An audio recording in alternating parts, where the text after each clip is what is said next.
Okay, we're recording. Welcome.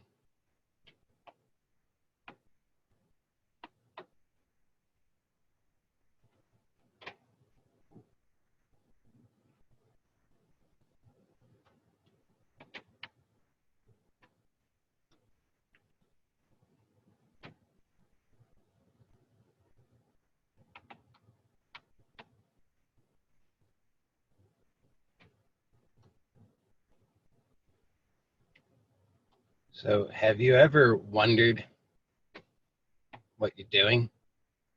You ever had, ever really wondered what you're doing?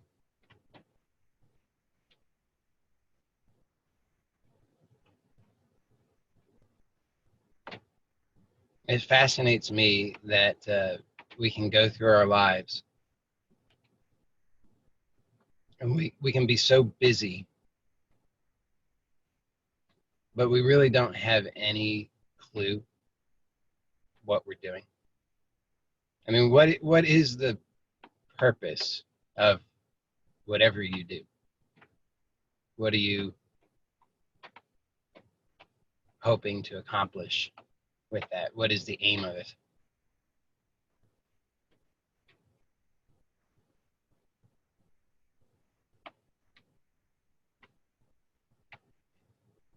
A lot of the time, aren't you just sort of just trying to get through? Isn't that kind of what it comes down to? Just trying to get through.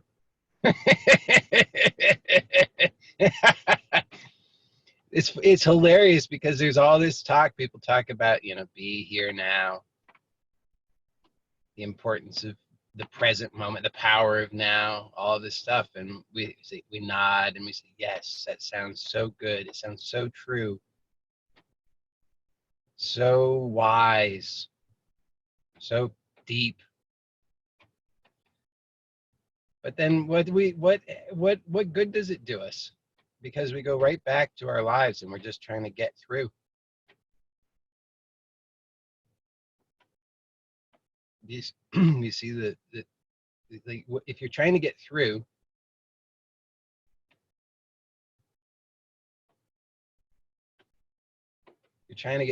then you're not here now, are you?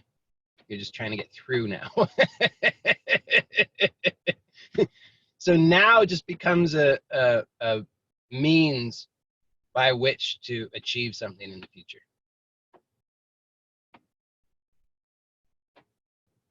And we get so occupied with trying to get through, and I don't think, I mean, maybe you're different, but I don't think most of us really ever genuinely take a look at this. Why are we going to, here we have this life. Now, we don't know what this life is, right? You don't know what this life is. You don't have any idea what this life is. So we have this mysterious life, and it's the only thing that we have.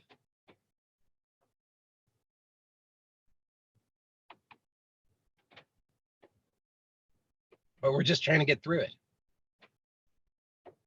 And to what? What are we trying to get to? And we don't have any clue what we're trying to get to. All we actually know is we're just trying to get through. So what kind of way is this to live? This sounds like hell. Just get through. For what purpose? To get where? And I think, honestly, I think that, well, there are a handful of people. Like my paternal grandmother was one. I think she genuinely in her heart believed she was getting to somewhere. She was getting to heaven. I think she genuinely believed that. I think she's in a minority, or was in a minority. I think the majority of us, we don't have any clue where we're trying to get to. We just are trying to get through. So to me, this is everything, because this is there is no purpose. That's right. We don't have a purpose. And this is a terrible thing, I think. It's a terrible thing to be without purpose. Absolutely horrible thing to be without purpose. I'm not joking. You think I'm joking? I think it's a miserable thing. I think it is torturous. I think it destroys every ounce of well-being to have no purpose. Because then who are you? Why are you? What is this? Why are you here? What are you doing? You're just slogging through.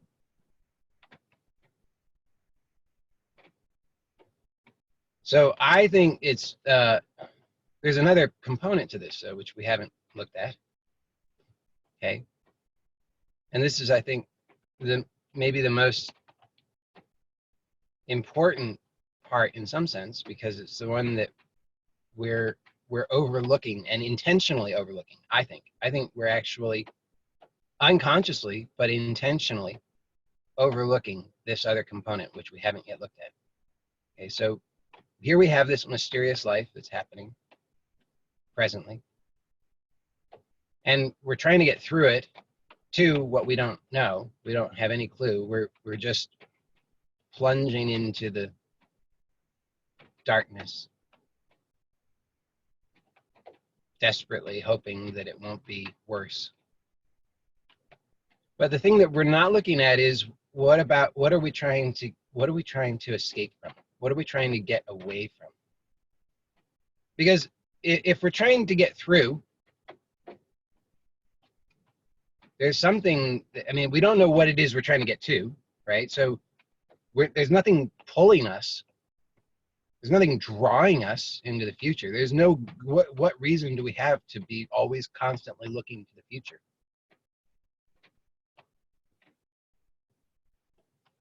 There's not something deficient with now. We usually think there is. We think there's something deficient with now. That's the excuse we give. Well, I'm looking toward the future because that's when I'll find my fulfillment. I mean, I'm not fulfilled now. So where is it going to be? Well, it'll be in the future. But I hope that's clear. That's a lie. I mean, you've all had enough life experience to know you never found it. You always think, oh, it will be in the future. I'll find the fulfillment in the future. There's something deficient about now, and then it never arrives. That fulfillment never arrives. So it's a lie that the fulfillment's going to happen in the future. And again, it comes back to, what are we not looking at? Because in this equation, we're not looking at something. We're not looking at it. So this is the thing that we can actually look at that I think makes a tremendous difference, which is, what are we trying to escape from?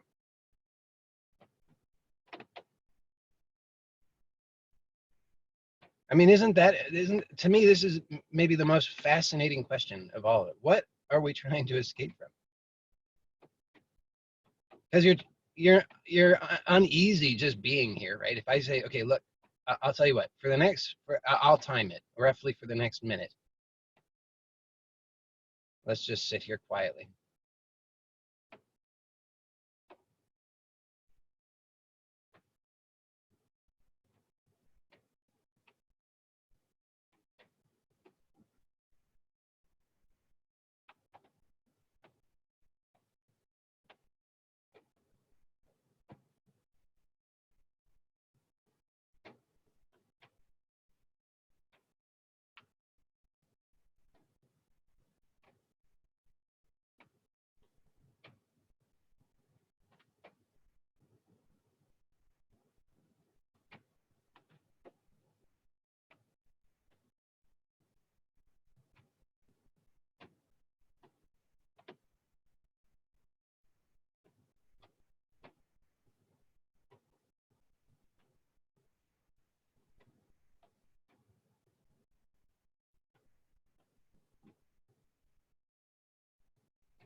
It's been about a minute. I think that was long enough. So do you notice it in yourself? Some of you, I mean, I can see your, some of you I can see your faces. Some of you I cannot. And those of you who I can see your faces, some of you, hard to tell. But others of you, I could see it on your faces that the moment that the promise of some future fulfillment disappeared for 60 seconds, I could see the unease, the like the searching from what now what. Do you feel that? Do you notice that? I'm not saying that to be mean. I'm just observing something. So when the promise of future fulfillment disappears for a moment, we become restless. Oh no, now what? What am I going to do? It's only 60 seconds, but we can't just be quiet for 60 seconds because we're so uneasy. Isn't that fascinating? I mean, I just think here we are. I mean, look at these. You know, observe a wild animal if you have the opportunity in the wild, not in captive. But you know, just observe, and you see there's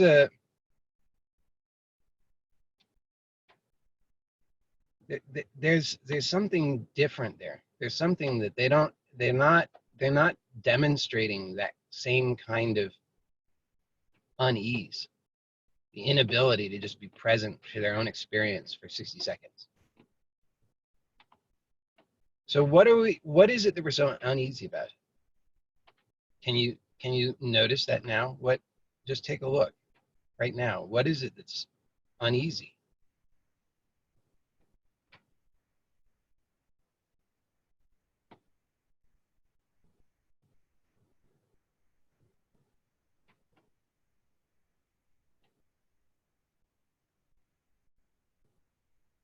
I think this is very important because otherwise we go about our whole lives never seeing what's going on, just blindly guessing. The next book comes along and we say, oh, that sounds promising. The next YouTube video, oh, that sounds promising. But what's the basis? How can we actually judge if it's promising or not? We don't know because we haven't really correctly identified what the problem is. We don't even know. All we know is we're uneasy, but what is this uneasiness? So we're trying to get through now, trying to get to what we don't know.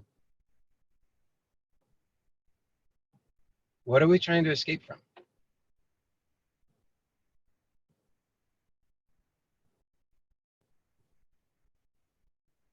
I know the answer. Yeah, there's a comment that's sent privately. It says body tension. I would say that's true on a certain level. I would say that's true. I would say that's one expression of it. That's one way in which we describe it. But what is that? So if we say body tension, what is body tension? Isn't that also an interesting thing? Just notice body tension. You've got some, you have to. You have some body tension. Or the person's commenting now saying sensation. Yeah. So sensation, body tension, sensation. Just note you've got some kind of sensation, some kind of body tension that you can observe. Now, you notice the same trick is happening here that happens at every step. It's a trick. So you have to just observe to see it. Say body tension. And then you look and you come up with something that you say, yep, there's some body tension right there. And then you stop. Isn't that true? You just stop. Oh, there it is. And then you don't know what to do because you say, well, I found it. Now what? I don't know what to do with it. I don't know what to do with this. I've found it. I've labeled it. Now what? Found it. Don't know what to do. So what? V2. Isn't that, and you try to escape from it. You try to distract from it. You try to avoid it. You try to find a solution to it. You theorize about it. You read books about it.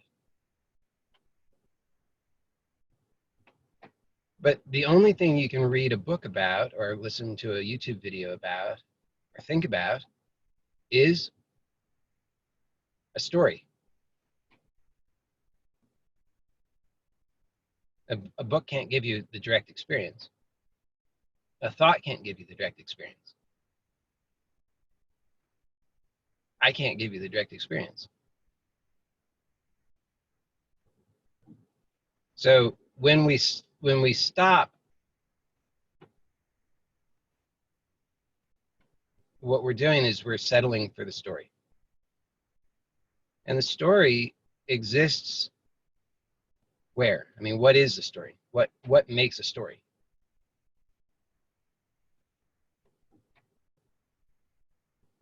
Isn't there's thoughts, right? Yeah, there's thoughts. Maybe images. Probably have some imagery, some kind of imagery, right? So if I say, notice some kind of bodily tension somewhere that you experience, and notice how you can find that, and that you've already got the thought, which is, oh, this is bodily tension. And then you've got an image, don't you? You've got an image of where it is. You've kind of got this sense, this image, this mapping of your body in space. And you've got an idea of where that tension is, right? You say, oh, it's in my lower back, or it's in my neck.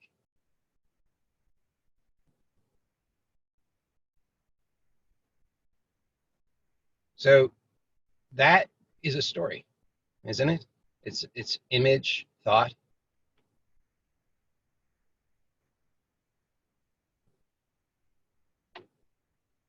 Have you ever, and not everybody will have had this experience, some people will.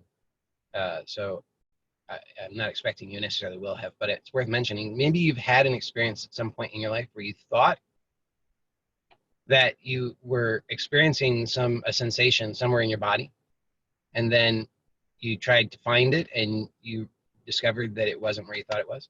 It was somewhere else. Isn't that an odd thing? You think, oh, I've got this itch on my leg, and it turns out not to be on your leg, it's on your foot. You're searching for it on the leg. Where is it? Where is it? Where is it? Oh, there it is. It's not where I thought it was. Or have you ever had the experience where you had you thought it was pain, and turned out not to be pain? You ever had that happen? It's usually easier with mild pain. Harder, it's more intense pain. Because the tendency is when, and this is illustrative, is that when we experience what we conceive of as pain, what do? Habitually, we tense up more, don't we? Try to guard against it, fix it, solve it, do something. And that's what we're doing, is we settle for the story. Say, I don't know what the problem is. I don't know what the problem is, right? You don't know what the problem is. It's just, you just know there's a problem, and then you've guessed about the problem your whole life.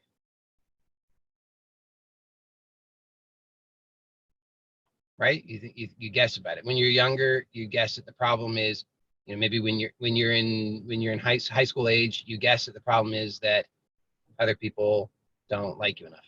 You're not popular enough. Maybe you've got the wrong hairstyle, maybe the wrong clothes. That's the problem. Not athletic enough, not whatever. You guess that these are the problems, and then you set about trying to solve those problems. So you get the clothes, the hairstyle, you learn the language, the popular vernacular. You learn the cool things, right? You know, oh, that's a cool book, that's a cool movie. Oh, only losers like that kind of thing. Oh, that kind of car, people, winners like that kind of car. I like that kind of car. You learn all this stuff, and then you learn, oh, I'm still not satisfied. So then you make other guesses. Okay, it's not about that, it's about something else. It's because I don't make enough money. Okay, I'll make more money. Oh, that didn't do it. Okay, well, it's because I have, you know, I need to whatever, fill in blank. It doesn't matter. You get the idea. I mean, we can try to solve the problem so many different ways, right? We try to solve it through diet, fitness, um, religion, self-help, etc. Right? There's a million different ways that you try to solve the problem. They're all different stories about it, all different guesses about what the problem is, but we never actually really get clear on the nature of the problem. We are always settling for fundamentally, like the for the deepest we're willing to go is just problem, which is still a story. There's a problem. Yeah, of course. Another message: you prefer a sensation of ease to that of tension. Yes, and so this is great, right? So we have preferences, but then we actually don't recognize, and this is so important, I think, is that we don't recognize that that preference. Of course, we have preferences. Those preferences are natural, and I would say they're trustworthy. The problem is just that we filter them through the conditioned mind, which can't produce something new, can only repeat what it's already done. So we have a preference for what we consider to be ease over what we consider to be tension. The problem is that we don't actually get clear enough on what the tension is, because tension, or ease for that matter, we don't actually get clear on that. So we're still settling for a story. And when we're settling for a story about it, yes, another message is chronic contraction. Yes, but still, and that's closer, by the way. That's much closer, because contraction gets closer to recognizing what's actually happening, which is there's an intention, isn't there? So prior to the intention, we could say, so in physics, I mean, it's been a long time, but, you know, like elementary school physics, you know, they teach that you've got various kinds of energy, right? You've got kinetic energy, which is the energy of motion, and then you've got potential energy. So that energy can be transferred from potential into kinetic. And it's another fascinating thing, if just to take a look at, just to explore. I mean, here we have this phenomenon that everybody has experience with. They teach it in elementary school. But do we actually know what's going on? You know, I mean, how does motionlessness become motion?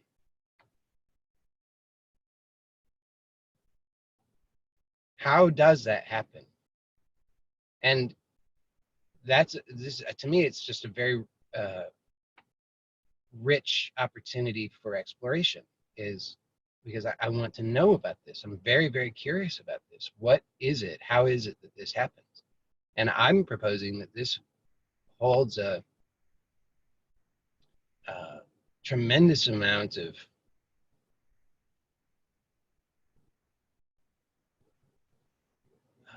possibility for us to cease to suffer, because it allows us to get clear on what is the actual nature of our suffering. What is really going on? Because again, just come back to it, we can see I'm here now, right? I mean, we're all here now. You've never not been here now. You've never actually been in the past. You've never actually been in the future. You've always been here now. Isn't that so?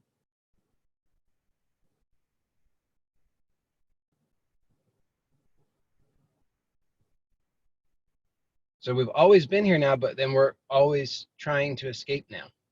We're just trying to get through now. To what? We don't know. I know I'm repeating myself, but I just think it's such an important thing to see, because otherwise we just go through every day like it's the same as yesterday.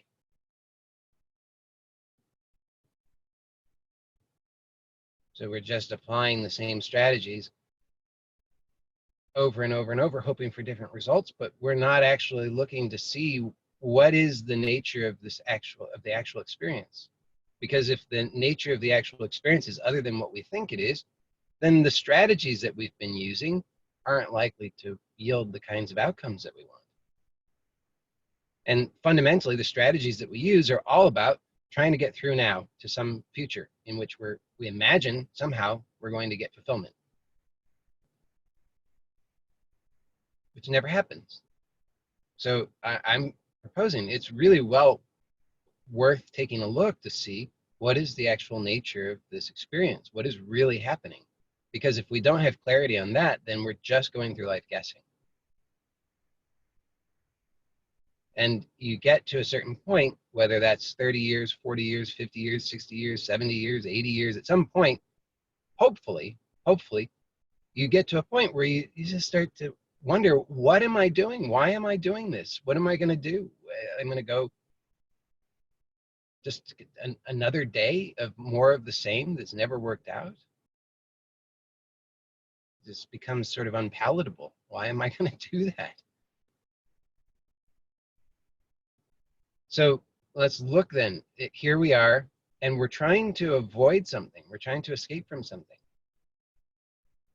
But we don't have clarity on what that actually is. So there have been some, we've had a few ideas thrown around here. I've made some comments on those. But let's look even more closely. So what is actually this unease? It was proposed, maybe it's bodily tension. I said, well, yeah, kind of. But let's trace that back a little bit more, because bodily tension, I hope that maybe I've pointed out clearly that bodily tension is still a story. It's a story that points in the right direction. It's pointing in a better direction than me saying that the problem is a interdimensional alien shapeshifter lizard, right?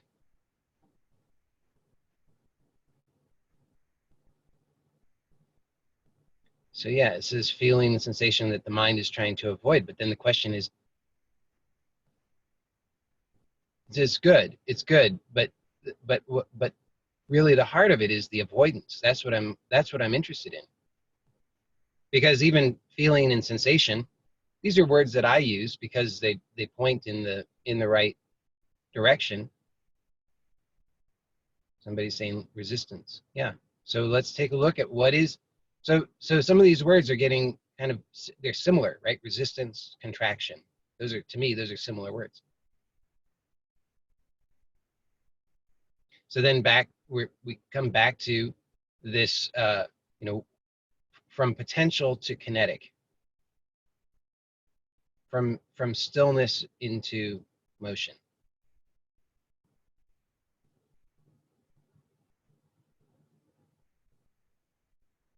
What is that?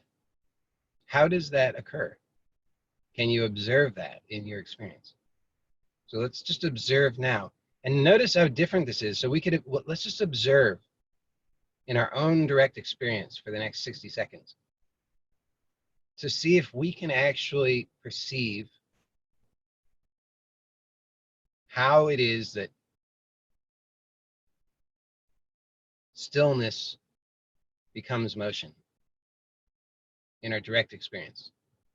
Because we perceive motion or activity happening, even if it's just thought, right? Thought is a kind of activity, right? Thoughts are active, they're happening, they're moving. So we can observe very carefully and just watch this.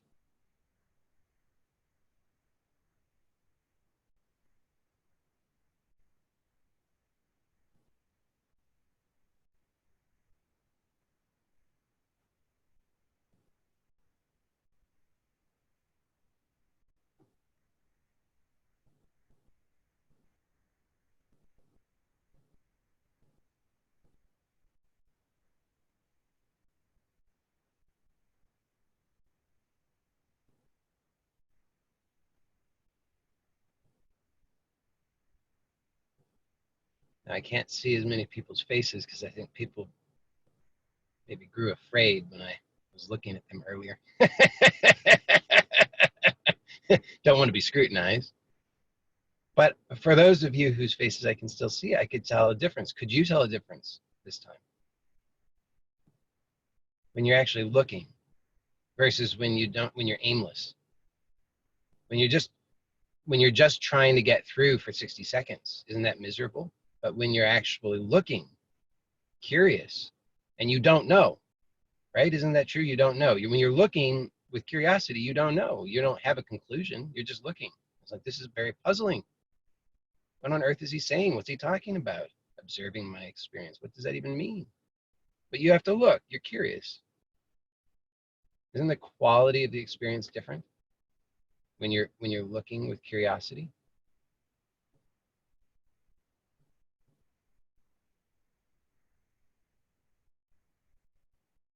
And here's an interesting thing. What happens to the problem when you're looking in this way? So really notice right now. I really appreciate it if everybody could notice, and then I'd like to hear from you, and you can do it in the text chat, or you can unmute yourself and speak. I'll mention again, as I usually do, that I'm recording this and it's going to be publicly available on YouTube. So if you do speak, that will be in the public video. But just really take a look and see right now what happens to the problem when you're just looking with curiosity. Right, so one person says no problem.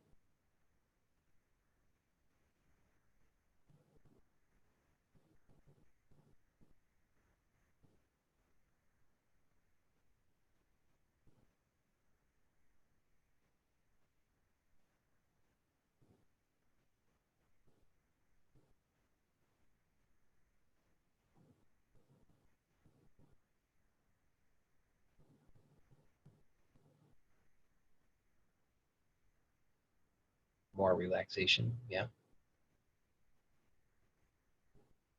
Does anybody have a problem?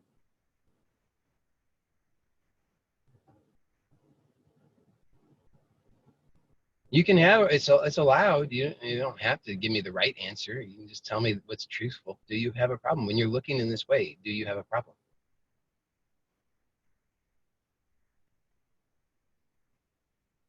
So this is only in the mind, okay. But if you say only in the mind, okay. But is that a problem? I'm wanting to get really clear on this. You feel you still have a problem, okay. So how do you know that the feeling? And I'm really wanting to look sincerely here. So I'm not trying to cause anybody to, I want you to remain open in this inquiry. Okay, so we're not trying to get the right answer. We're just trying to look. But this is an important thing, I think, to see. Okay, so if you feel that you have a problem, then the question is, how do you know that that feeling means that there's a problem?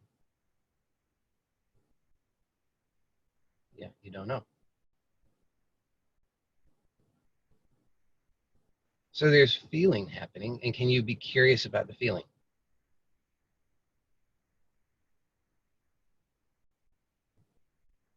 So we can explore.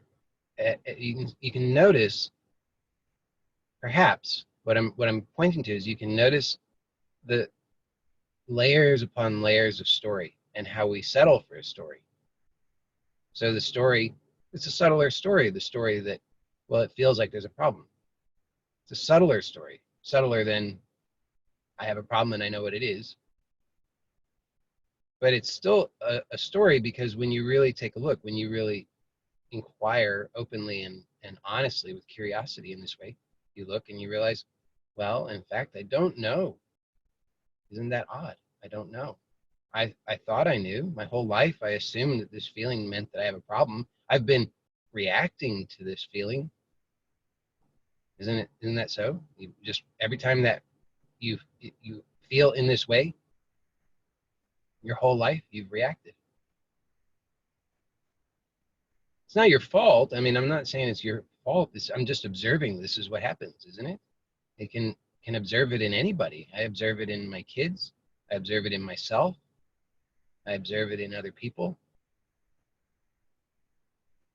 You don't have to agree with me. You can just take a look and see if, because, you know, if I could be wrong. Maybe this is just only me. It's a possibility. So don't assume that what I'm saying is true, but just take a look and find out. I think you'll find that what I'm saying actually is highly valuable, but it's only valuable when you recognize it for yourself, not because you've heard something that I've said and you say, oh, that makes sense. It has to be something you actually see. Because when you see it, then it's like the Wizard of Oz, when, you know, they just don't pay no attention to the man behind the curtain, but it's too late. She's already, Dorothy's already seen the man behind the curtain. She knows that the Wizard of Oz is a story. The Wizard of Oz is a story, and the reality is a man behind a curtain. So that's the same here. We can layer story upon story upon story upon story, and we see where that gets us, which is that we're always just marching forward into the future.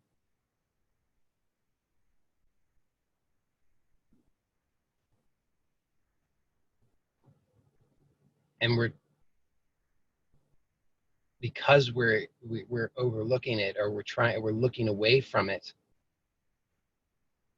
we don't recognize what it is that or not even what, just we don't see how. I think that's a better way of saying it. We don't see how we are trying to escape. We don't see what we're doing.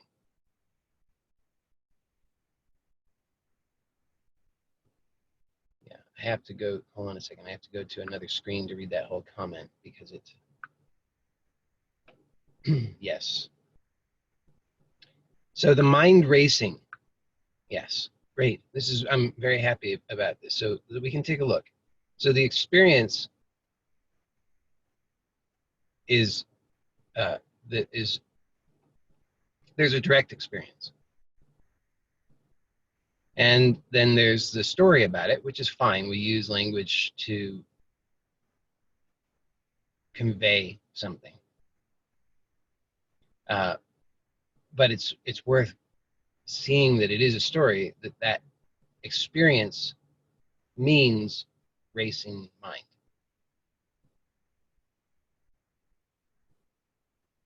And to me, this is so important to see, because if every time there's a certain quality to the experience, I settle for the thought that says, oh, this is racing mind is bad,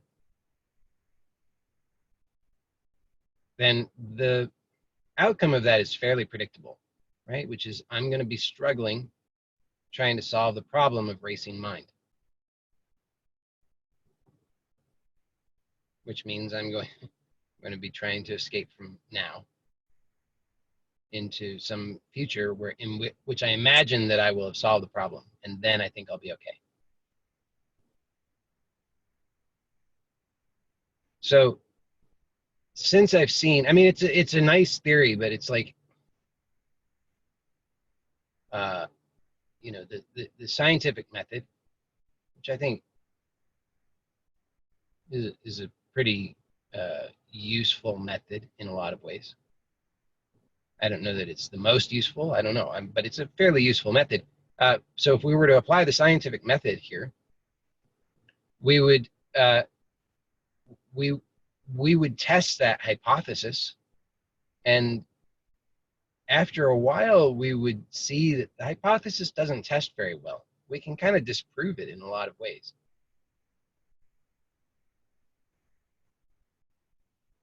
It's not the strongest, best hypothesis. It's a fairly weak one. So but we seem to be fairly committed to it. You know, we're fairly committed to that hypothesis. So we're biased. And that generates a lot of misery because we just keep hitting our head against the wall, trying to make this hypothesis, it's a bad hypothesis, fit, make it work. It doesn't work.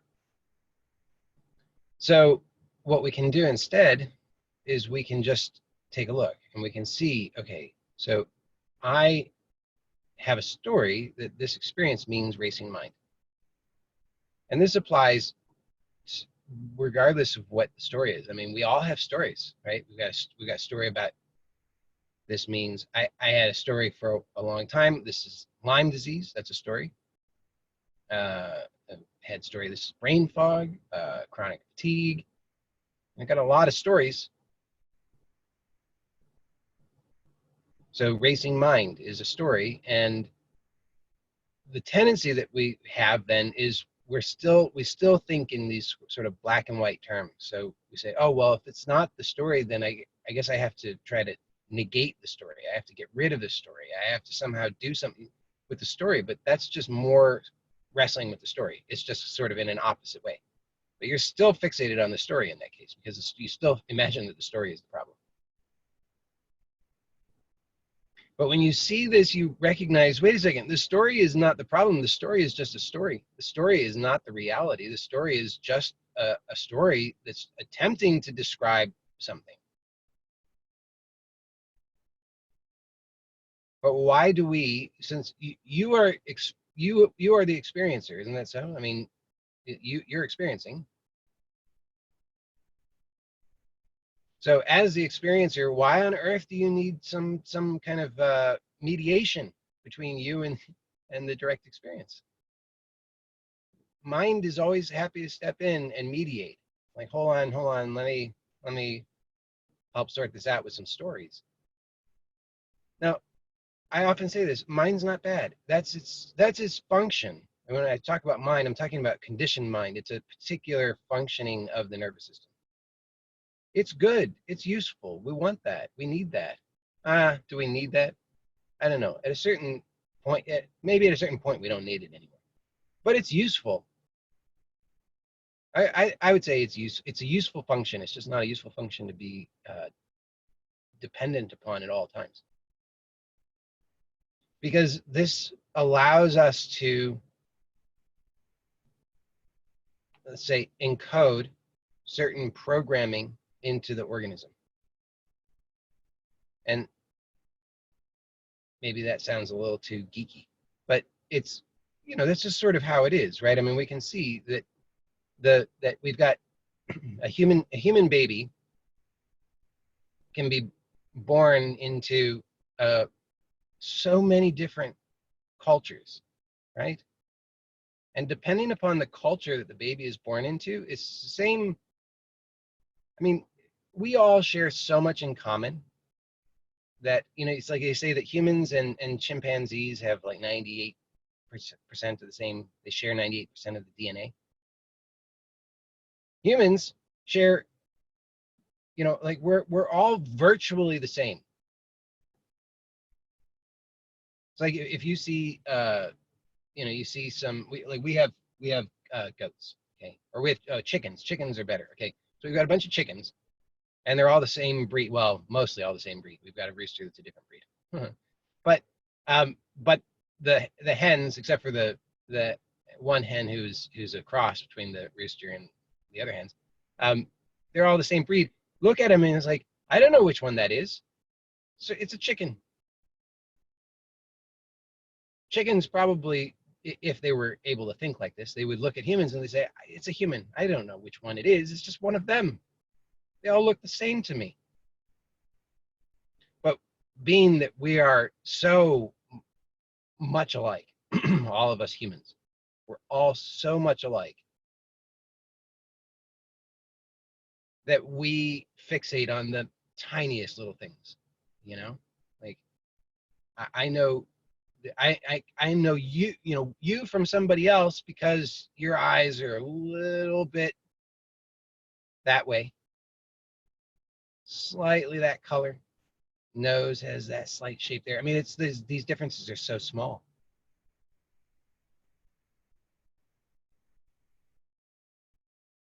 Why am I talking about this? It has something to do with something I was talking about previously.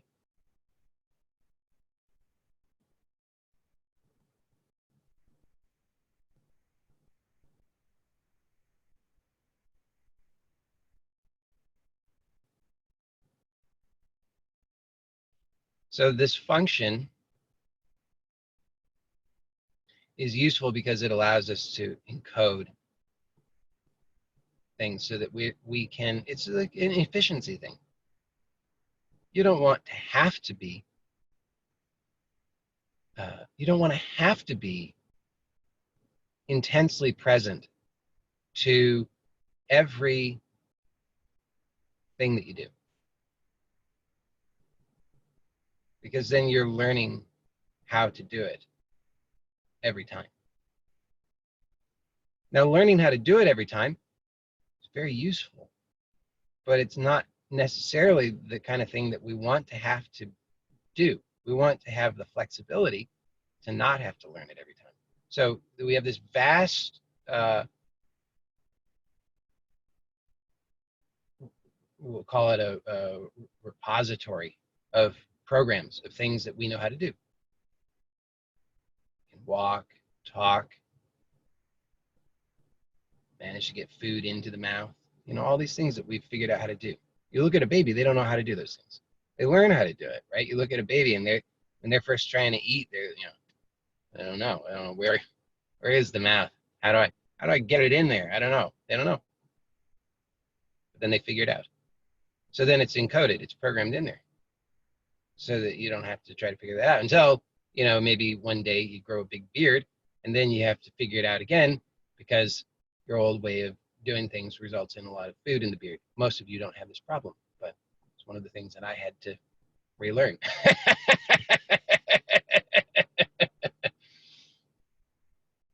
But you have all these programs, and it's great as long as they're functioning well for you. But the problem is that when we forget that that's not all that we are, that we're not just those programs, not just those stories,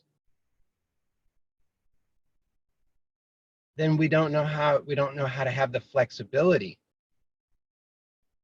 to direct intention in any way other than through the existing programming.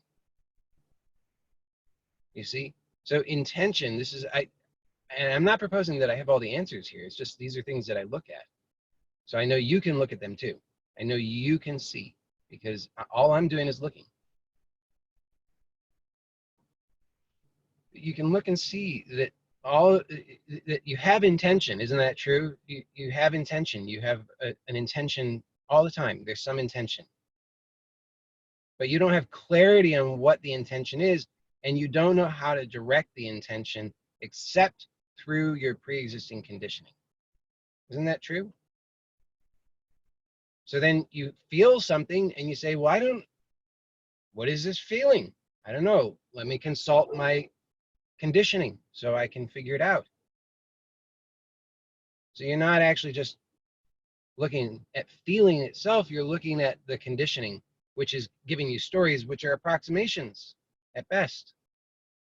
And you say, you know, so you kind of do a little sorting game. Okay, is it good or bad? I think it's kind of more bad than good. Okay, discard good possibilities. Okay, now we've got bad possibilities. Well, is it anger? Is it sadness? You know, what is it? I don't know. Pain. Okay, good. I narrowed it down. So you're just filtering it through your pre-existing conditioning, which is limited, which is not satisfying to you. That's why we're here.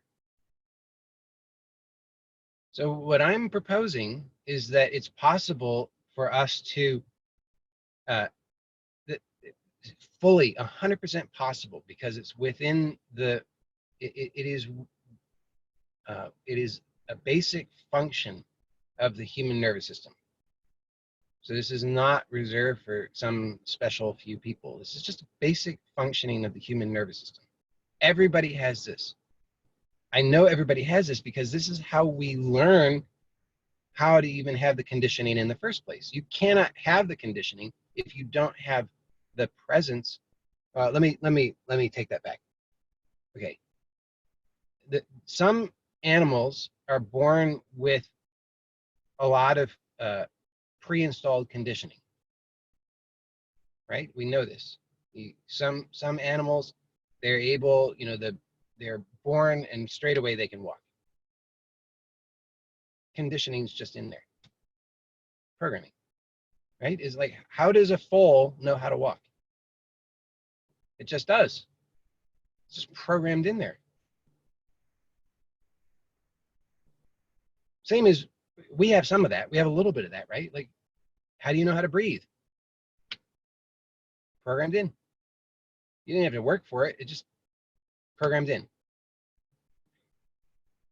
But you look at most other animals, in general, they don't tend to have nearly the same capacity for learning.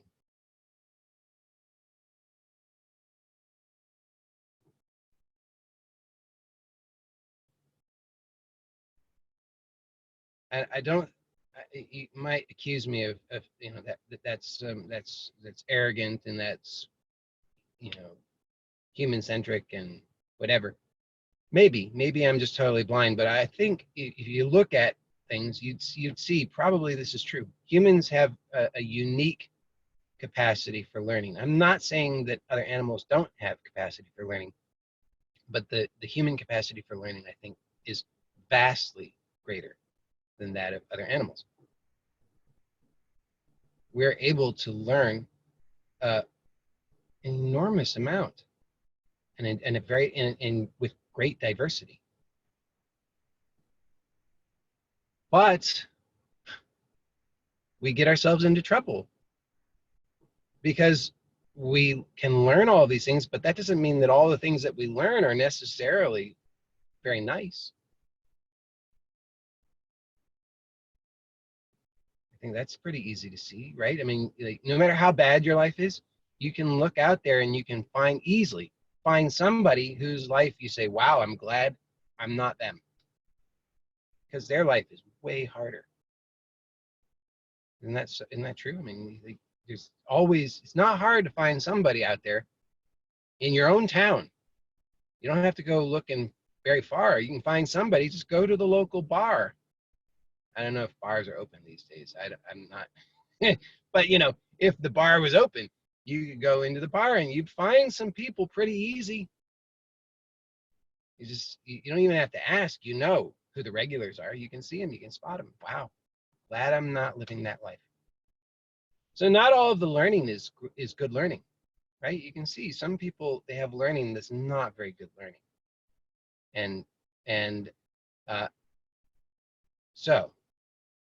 And you can look at your own life and see a lot of your learning is not very good learning.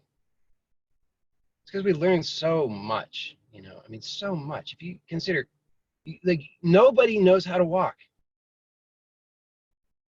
Everybody can approximate, well, not everybody, most people can approximate walking, can manage to get from point A to point B, but almost nobody knows how to walk. Basic skill, basic life skill, and almost nobody knows how to do it. And when I say that, which might seem like an absurd statement, what I mean is, you take a look. How many people do you know who reach age 70 who are still walking with confidence and ease and poise? How many people? Not many. I mean, don't we just expect that when somebody's in their 70s, 80s, 90s, don't we just expect that they're not going to walk with much skill? Not as much skill as a younger person? Don't we expect that? It's like a whole industry creating walkers and canes and wheelchairs and stuff for people because say, well, they are not able to do it anymore. And you have to wonder why. It's because they didn't learn how to walk.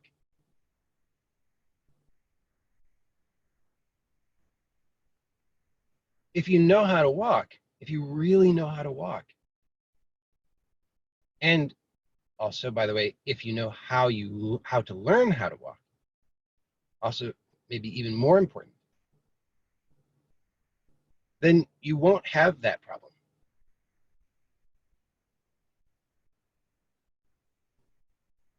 It's just about faulty programming. It's about inefficient programming. It's about programming that's not optimal. The reason it's not optimal is it's like we know this, okay, about most things, right? We know that if I have some big fancy biotech company and I've got, you know, $8 billion in investment money, and I'm trying to keep my shareholders happy, who am I going to hire? I'm going to hire Joe Blow, who doesn't even have a high school diploma, who has no experience whatsoever in biochemistry, to run my biotech research department? Or am I going to hire the person with the 8 PhDs in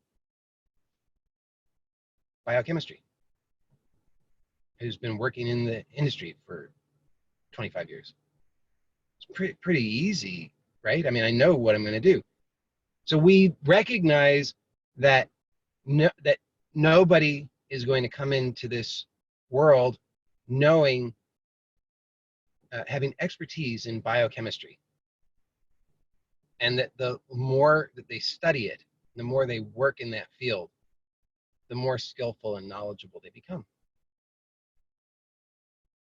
But with most basic things, like walking, we say, good enough. But we don't even most of the time realize that here we have basic life skill, very important for every person, and we just completely overlook it. Totally unimportant. Who cares? It affects people's lives. It affects everybody's life if you don't know how to walk. So why am I mentioning this? I'm mentioning this because you look at the amount of stuff that we learn, you know, in the first couple of years, we learn how to walk, we learn how to talk, we learn the rules of social engagement, we learn what's good and bad, what's right and wrong. Enormous amount of stuff. We're learning to feed ourselves. We're learning to, you know, use the potty, all these things. And you might say, yeah, whatever, big deal. But no, it's a big deal because, you know, you say, oh, please, potty training, come on. Well, what about on the other end of it? What about when you're 85 years old? Maybe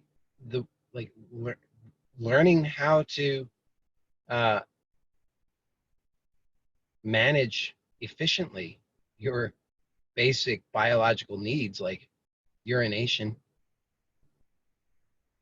pretty useful. And again, if you haven't learned it well, maybe that's going to come back and you're going to find that challenging when you're 85 years old. So we learn an enormous amount, just absolutely mind-boggling how much we learn just in the first couple of years. And how can we expect that we're going to have expertise on any of that when we don't know how to learn? Because the focus is so, in the culture, is so much about, it's like progress, get to the next moment, get to the future when something good is going to happen. So we're just like, okay, hurry up, get this programming in so I can get to the next moment.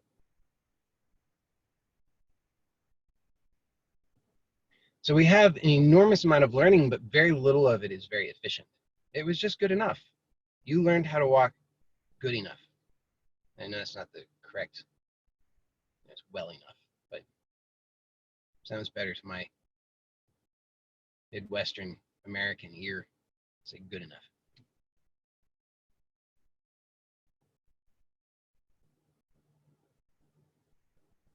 So you could say, okay, this sounds, first of all, you could say, Joey, I don't even know what you're talking about anymore. This sounds like you've lost me completely. Or you might say, okay, this sounds great, but I don't know what to do with this.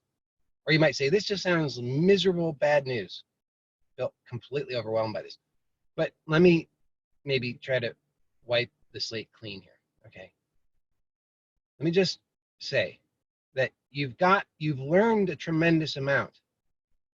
All of that learning comes through as stories. Now, a lot of those stories are so subtle that you don't recognize them as such. You're not actively engaged in a narrative necessarily, but you have stories. The stories are these, oftentimes they just show up as these very subtle little notions about what you're experiencing. That good, bad, like it, don't like it, strong, weak, desirable, undesirable, right? So you can start to notice that as you're going through your day, that all of everything that you're experiencing, you have a story about it. And that's when you live your life by that story, which is to say that you're living your life filtered through the conditioned mind, then you are reacting to story. But you don't actually know what the actual experience is. So there's some experience and the story says, like it. So great, no problem. Another experience, story says, ooh, don't like it. So then you're reacting to it. But you don't know what it is. So you can, instead, you can actually look. And when you actually look, you realize, I don't know what this is. Now that might seem like, what is the point of this whole thing? Why on earth am I saying all this? Because you want to know when's the point at which Joey's going to say, what do I do? Because I need to do something. And what I'm saying is that the seeing is it. The seeing is it. Because when you see, okay, that you are doing something, you're making effort to give attention to the story and to indulge it, to react to it.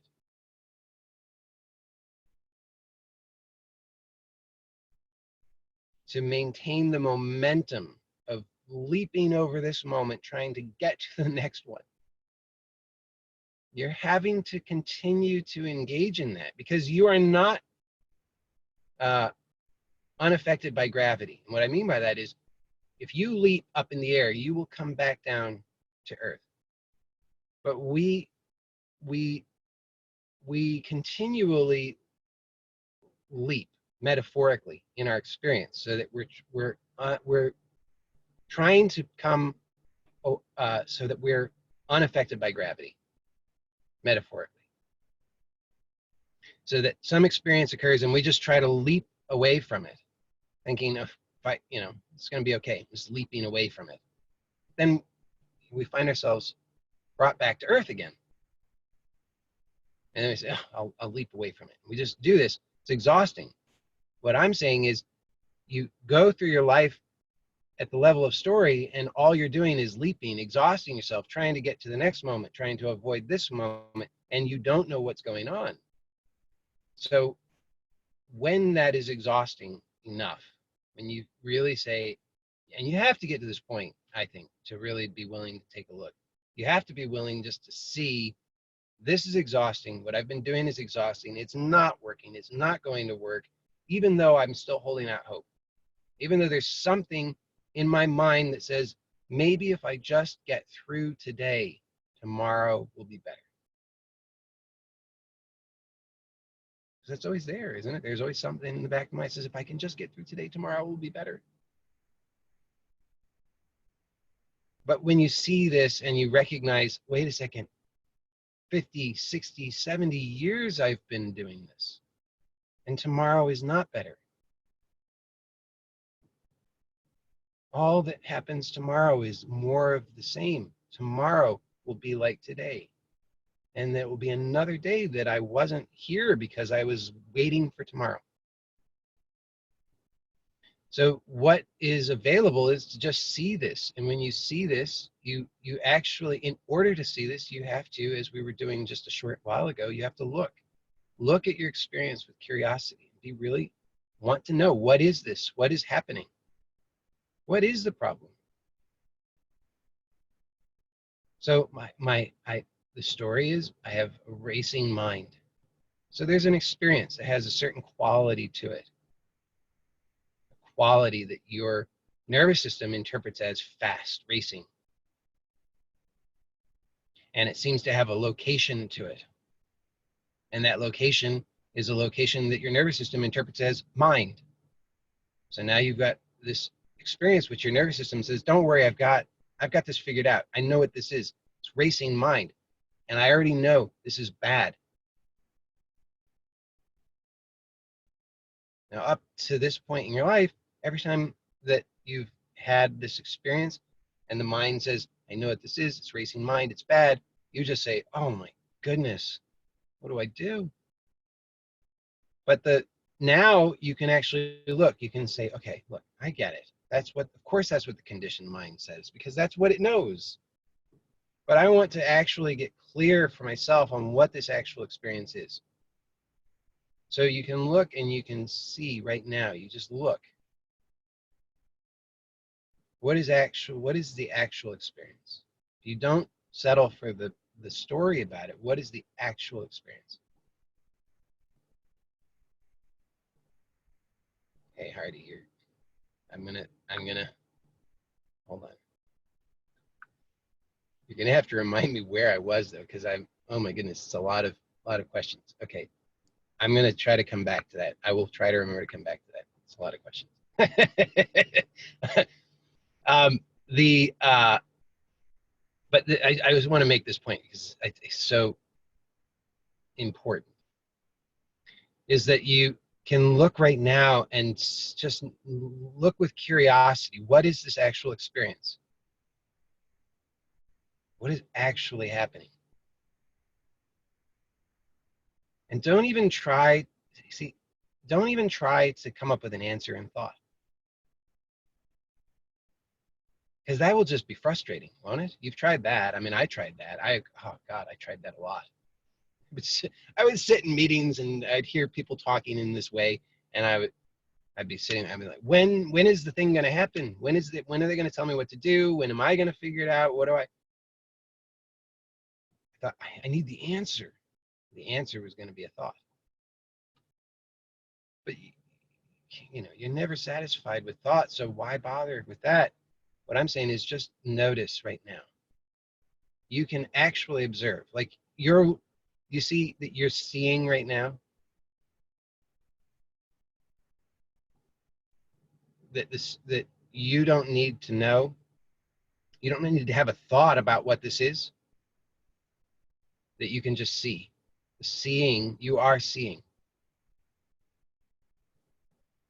And seeing, or we could say experiencing, is primary. The story is secondary, right? The story is about the experiencing. If there's no experiencing, there's no story, because there's nothing for the story to be about. But the other way around, there's not a dependency the other way around, right? You can see that the story depends upon the experiencing, but the experiencing doesn't depend upon the story. You can prove that to yourself right now by just noticing, like, there's experience happening without a story. The story is secondary. The story is layered on top.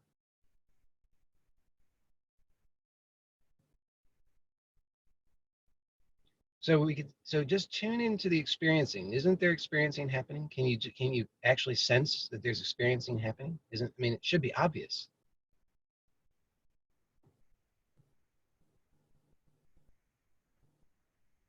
So for example, let me try this. Okay, I'm going to tell you a little story, and I want you to just notice that as I'm telling you this story, you're experiencing. Okay.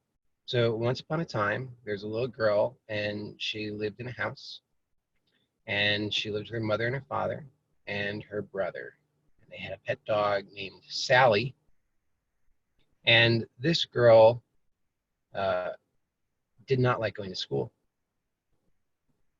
But her parents told her that she must go to school. And every day they would get her on a bus and she would ride that bus to school.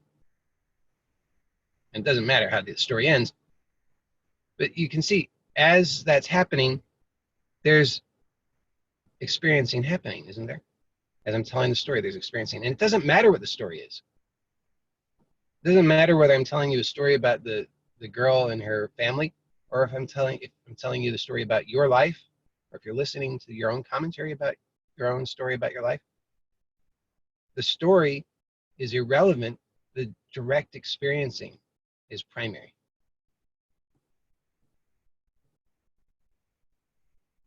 And the direct experiencing is what we call it pure potential.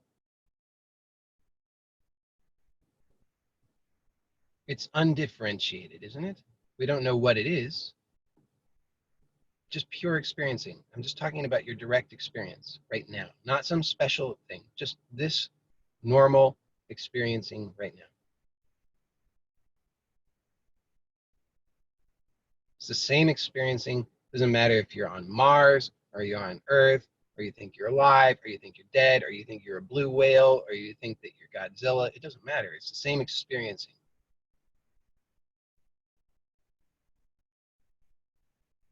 It's undifferentiated. So can I intervene? Well, if you have a relevant question. Yeah. So is the experiencing same as being? Because I've been seeing that the sense that I am, no matter the experience, remains. It remains, and I have this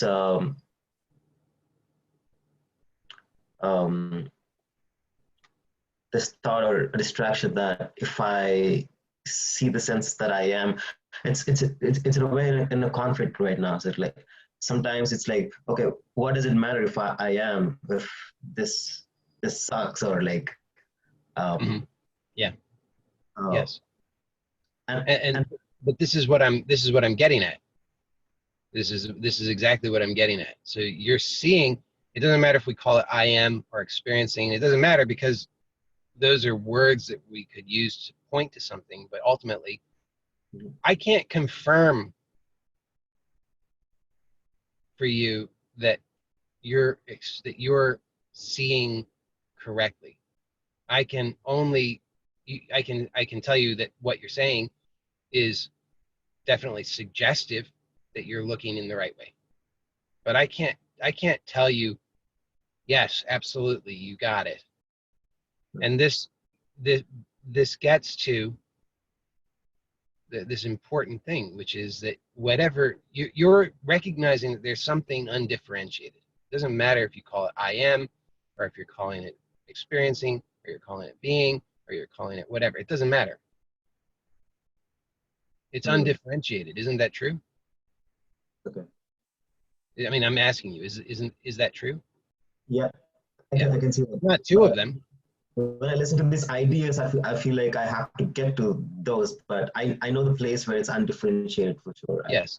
And so what I'm getting at is, to me, this is like, how do you learn? This is about learning how to learn.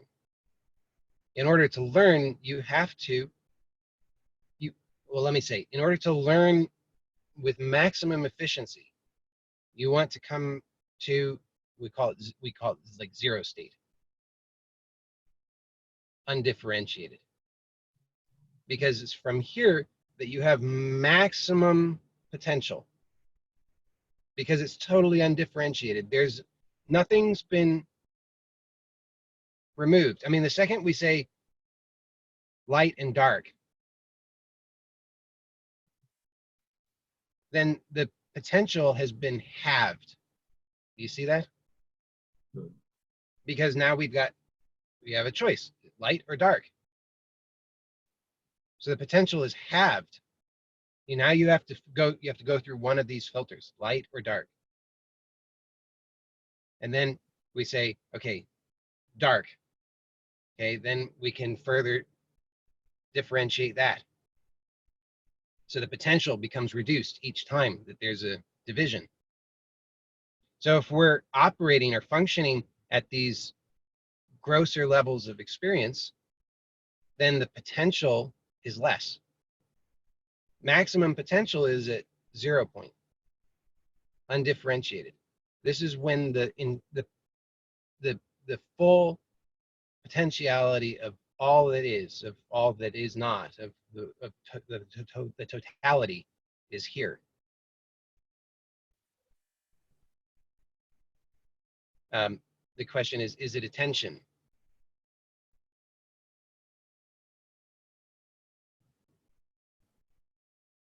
No.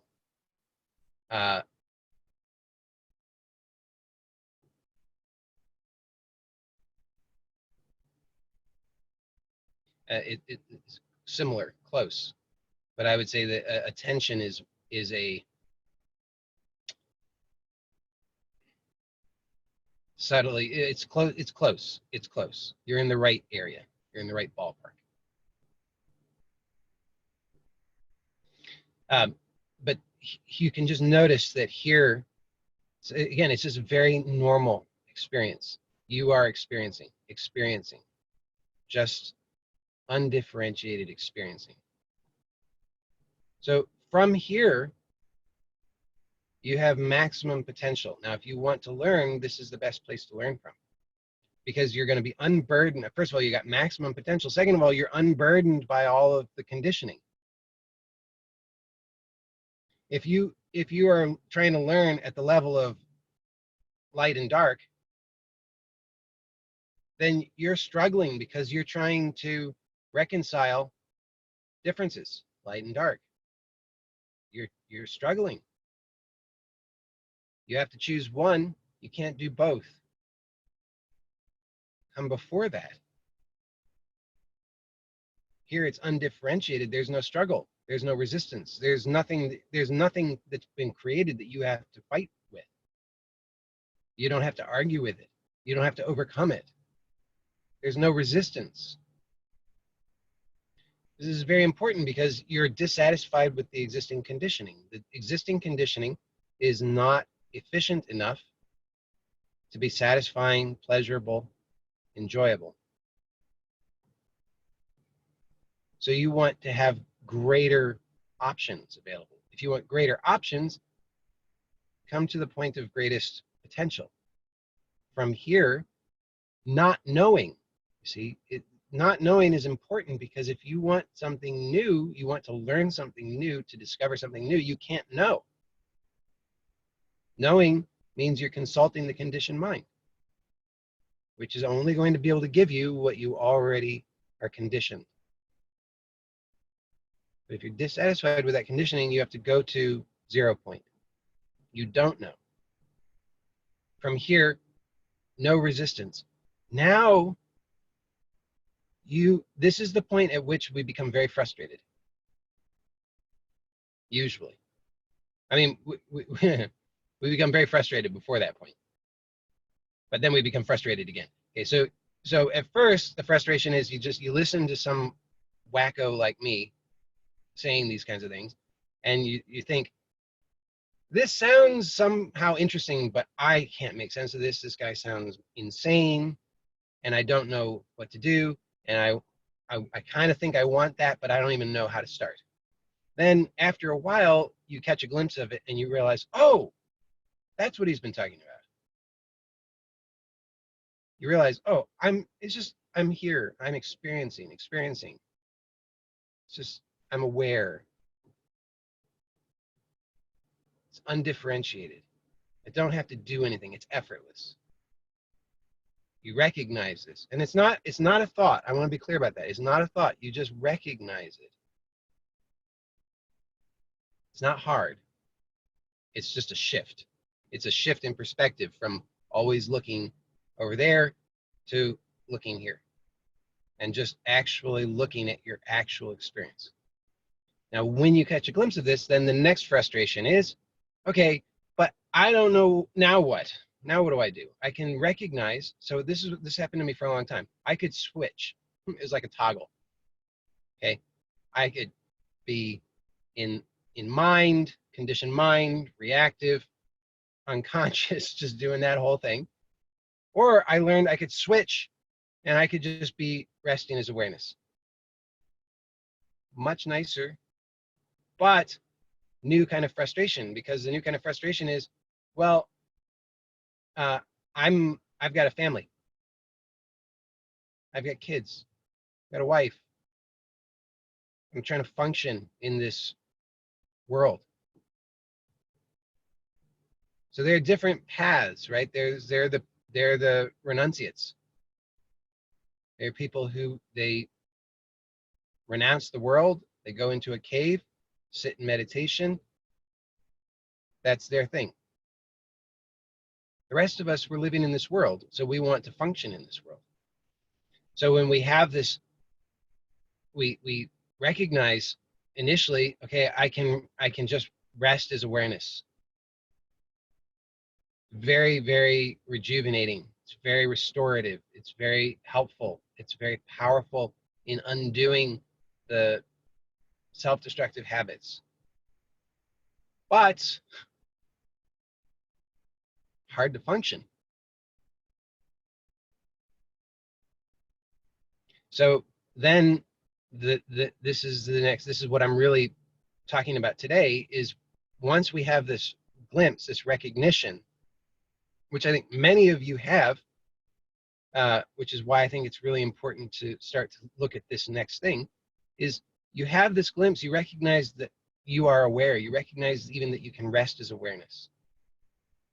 You recognize that giving attention to thought takes a lot of energy and it's not needed, and you can just rest. And when you rest, you're just recognizing yourself as aware.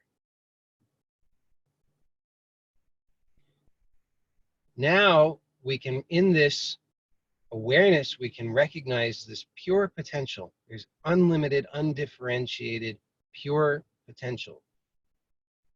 And is resting as awareness the same as observing? Good question.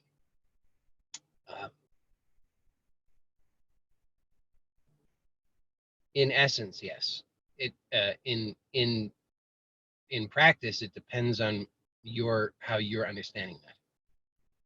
But as I'm using those terms, they're virtually synonyms. So I would say, for all intents and purposes, it's the same.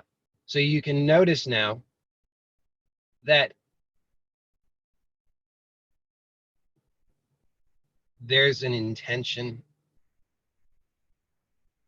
and that intention is the movement from potentiality into action. That's what I was talking about, from potential energy to kinetic energy. There's an intention, right? Isn't there? You can observe that. So we'll just sit here quietly and then have the intention to lift your right index finger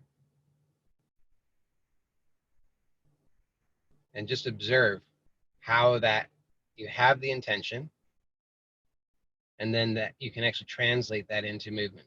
So you can actually lift the finger. So you do it. You have the intention, and then you lift the finger. So isn't that a curious thing, that you can have the intention and then that can translate into action? Now you might think, that's the stupidest thing anybody ever told me. Why is he wasting my time lifting my finger? Any moron can lift their finger. Why are we doing this now? Because it's this most amazing thing that's happening that we overlook. And this is actually how to learn. You have to be really curious about, if you want to learn, you don't want to just memorize stuff. You want to actually know how to do it. That's why I said just knowing how to walk isn't nearly as good as knowing how to learn to walk. Because if you know how to learn to walk, so it would be one thing if you were born and you just knew how to walk perfectly, amazing, wonderful, but one problem, what if you get in an accident and you're injured, and then you need to relearn to walk? Well, if you don't know how to learn to walk, then you're going to be challenged. But if you know how to learn to walk, then okay, you know how to do that. And so it's the same here. We've got all of these programs, all this conditioning, which has been good enough, but it's not actually been good enough. It was good enough until we realized, well, actually the amount of pain and discomfort that I'm experiencing, the amount of struggle that I'm experiencing in my life is too great. So then when we're really honest about it, and so maybe somebody points it out, we can start to look and we can see, well, actually, yeah, it's just that my conditioning sucks. You know, my conditioning just is not very efficient. I don't know how to do my life. Just don't know how to do my life. So then we could dismay. Oh, woe is me, poor me, I'm such a victim, I don't know how to do my life. Get on Facebook, commiserate with other people. Or we could start to become curious. Okay, this is interesting. Here I have been existing for all of eternity, as far as I can tell. And until now, I never actually took a look. And now I can look and I can see there's this vast, endless newness that opens up. I could learn to inhabit my life. I could learn to do this. I could learn to participate and shape, and maybe, dare I even say it, enjoy my life. And in order to do that, I have to break it down so that it's not just these leaps. Because the way we were taught to learn wasn't really learning. You know, in school, I mean, maybe you were, I wasn't, okay? In school, and this is how it was when I went to school, so I assume it was this way for many people. Went to school, and they said, okay, here's your times tables. We'll have a test on them tomorrow. Isn't that how you did it?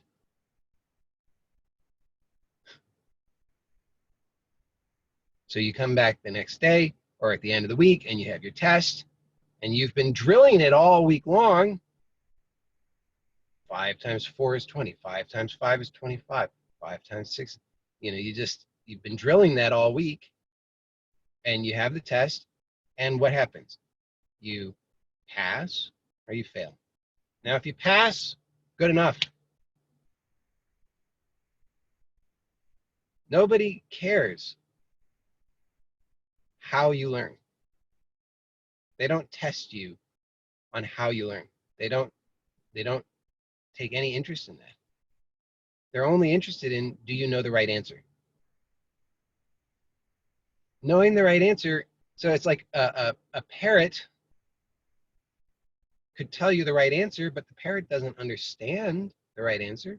The parrot doesn't know how they got to the right answer. They're just parroting the answer. So the way we've learned is we've learned to be parrots. But we're not parrots, we're humans, so we're dissatisfied with the parrot experience. We want to learn how to learn, and we learn how to learn by, we slow it down, and then we observe. We observe. So I think we all should be, and certainly ought to, want to be, extremely curious about, how do I do my life? How can I do my life?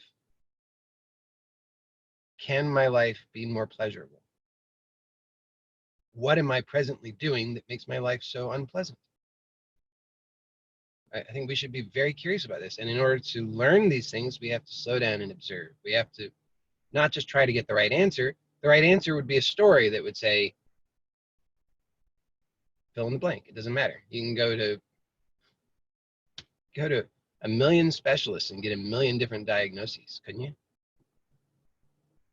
Depending on, you know, you go to the, I mean, you know how it goes, right? You get a diagnosis that it's you've got you know, the cause of your problem is some kind of herniated disc, or you go to some other specialist and they say, no, the cause of your problem is that you've got cancer, and you go to somebody else and say, no, the cause of your problem is that you've got leaky gut, and you go to somebody else and say, no, the problem is that you are, you know, you got to accept Jesus as your personal savior, and you go to somebody else, and it's like on and on. You find a million different diagnoses for the problem. but you're looking always over there at where it's differentiated a million different ways. No power there. You don't have the power to influence that. All you can do is fight against that. But you come to zero state and you just observe, how am I doing this? You just observe your experience. You start to see that there's the intention, and the intention is just like, it's such an interesting thing. I mean, you have to check it out for yourself. Just be very curious. Notice the intention. So it's like, here it is. It's the most basic thing, right? I mean, in terms of functioning in life, isn't that, doesn't everything depend upon intention?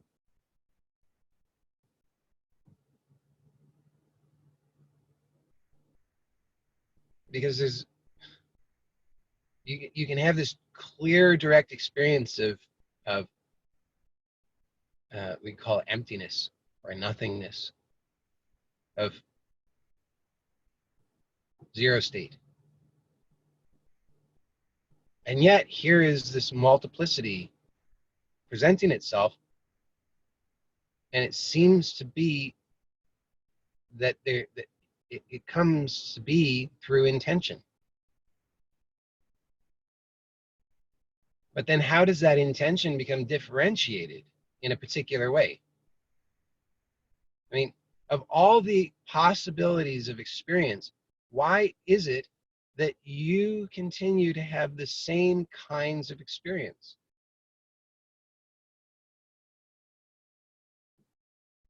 And what I'm saying is that it's because you're not clear enough on how intention comes into action.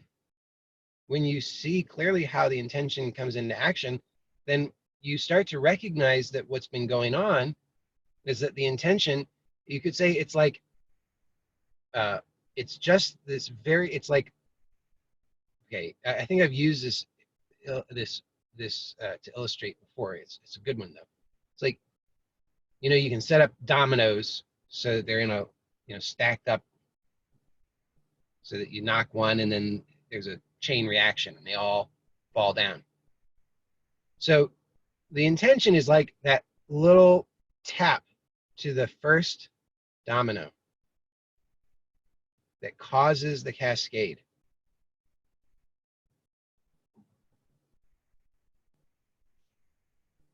But how that takes form, the shape it takes, depends upon the conditioning, which is how it's been laid out.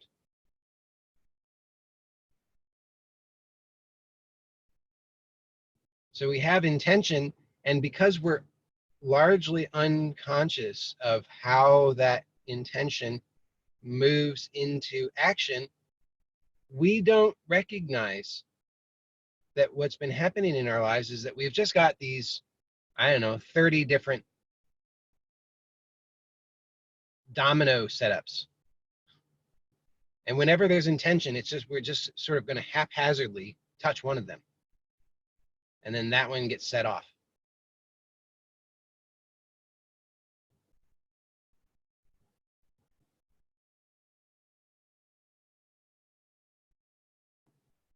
So we can start to get clearer on, first of all, am I obligated to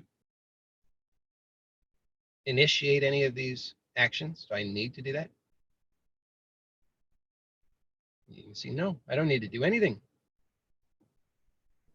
So to me, that's like a very important thing. I don't need to do anything. Nobody is making me do anything. It's like, try to just, you don't have to do it right now, but sometimes just try to sit still for 30 seconds. And notice you can't. But why not? Why can't you sit still? And when I say still, I mean really still. I mean, like, no, I mean, you're allowed to breathe. But apart from breathing, you still can't do it. You're still doing something. You're doing something. You're doing something funny with your tongue, or you feel all of a sudden this overwhelming urge you have to swallow, or you got suddenly this tremendous pain somewhere or discomfort. You can't bear it for even another second. But it's a very interesting thing. Why is that? Who's doing that to you? See, we're not aware enough, so we think that, well, those things are being done to me. I have to. It's not optional. I'm obligated. But when you really observe, you start to recognize, no, nobody's making me do anything. So first of all, you don't have to indulge that, because it starts out as just like this little like just hint of like this little bubbling of something. And out of habit, every time that happens, I gotta just say, I gotta. And then we just say, well, whichever domino is closest, I'll just tap that one because I gotta. But when you really observe, you'll see you don't gotta do anything.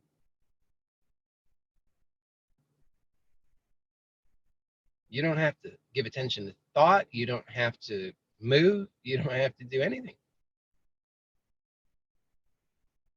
So then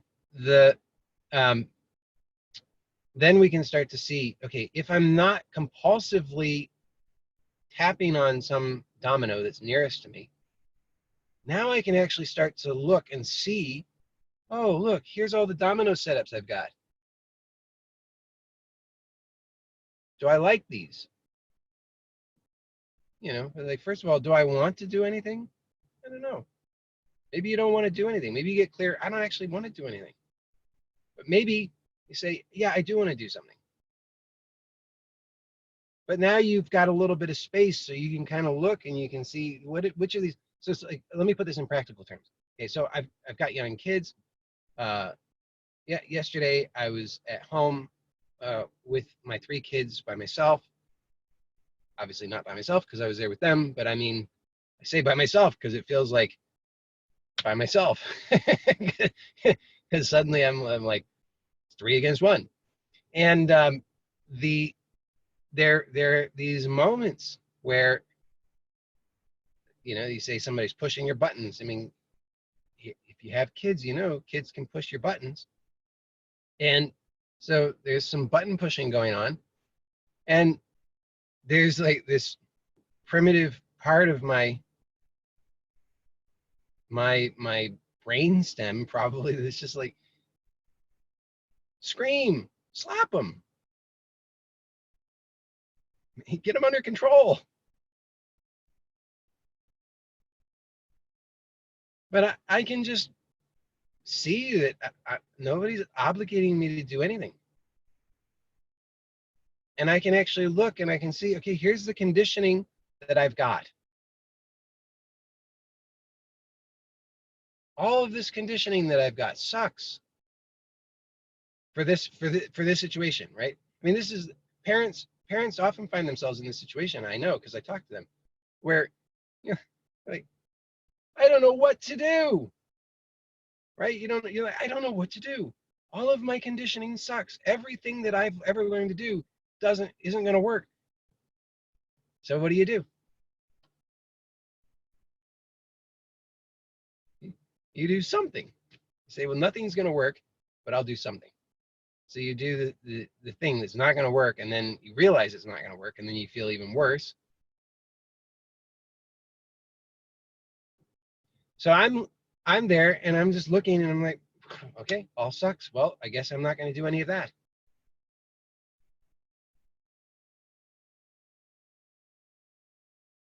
Because I'm not obligated to. Nobody's forcing my hand. Doing something that's going to make things worse is not better than doing nothing. And I would say, so good point. It says doing nothing is still doing something. So there are two, it's a very good point, because I've observed this quite a lot. And there are two, this is what I've observed. It is a kind of doing something. I agree with you. But there are two types of doing. One is moving from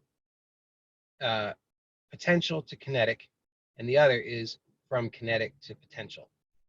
So from potential to kinetic is what I would call the intention to action, and from kinetic to potential is what I would call the intention to inhibit, which I often refer to as softening. And these are, I believe, two distinct, my perception of them. And I believe that in general, brain research supports this too, that they're distinct functions in the nervous system. And most of us have not cultivated the intention to inhibit. So, and the learning how to inhibit is, I think, very important because, and I say this often, but it's really worth mentioning again because it's an important distinction. Inhibition is not the same as restraint. Restraint and inhibition may result in the same apparent outcome in the short term, but the direct perception is entirely different because with restraint, we're using more intention to action that's just opposite the existing intention to action. In other words, I want to hit somebody, and then I use equal and opposite action in the opposite way, or equal and opposite action to restrain that.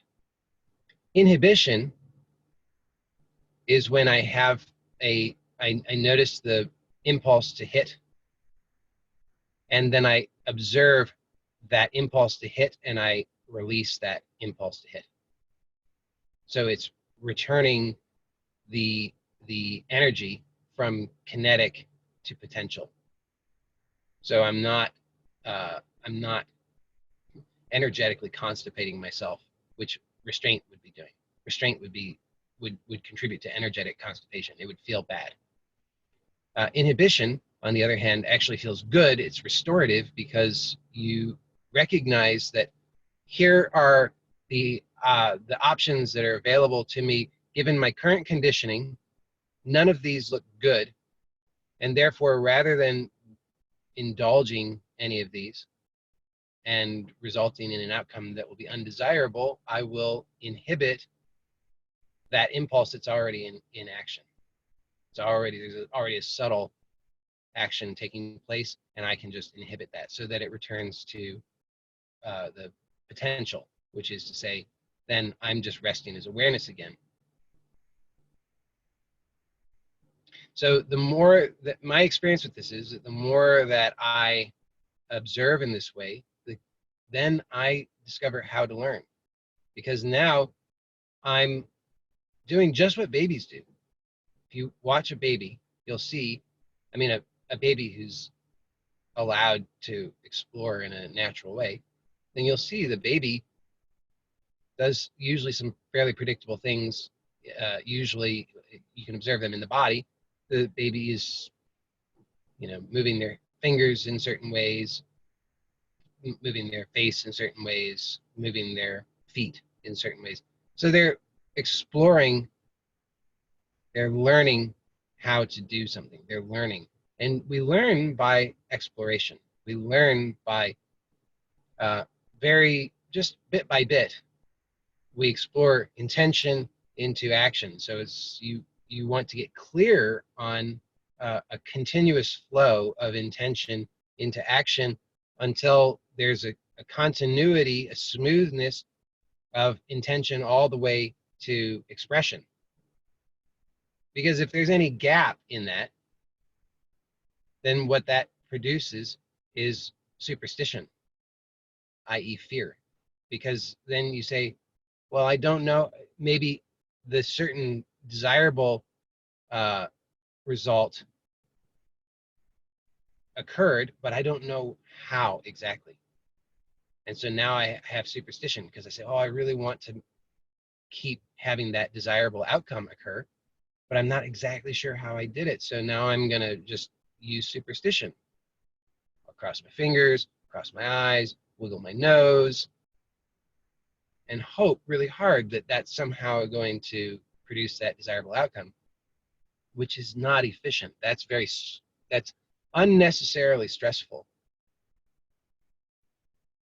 So better is that we observe. When we observe, we see there's a continuous flow of intention into expression with the desired outcome. Because if you're unable to do that, then you don't have mastery, right? You want to have mastery, you need to have clarity of how to take the intention and express that with purity.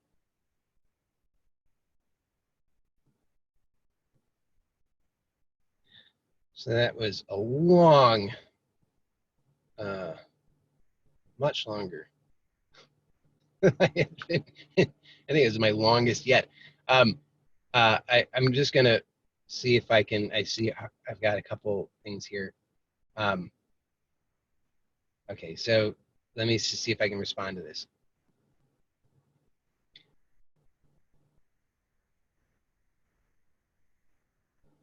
Okay, so are you still wanting a response to the previous questions?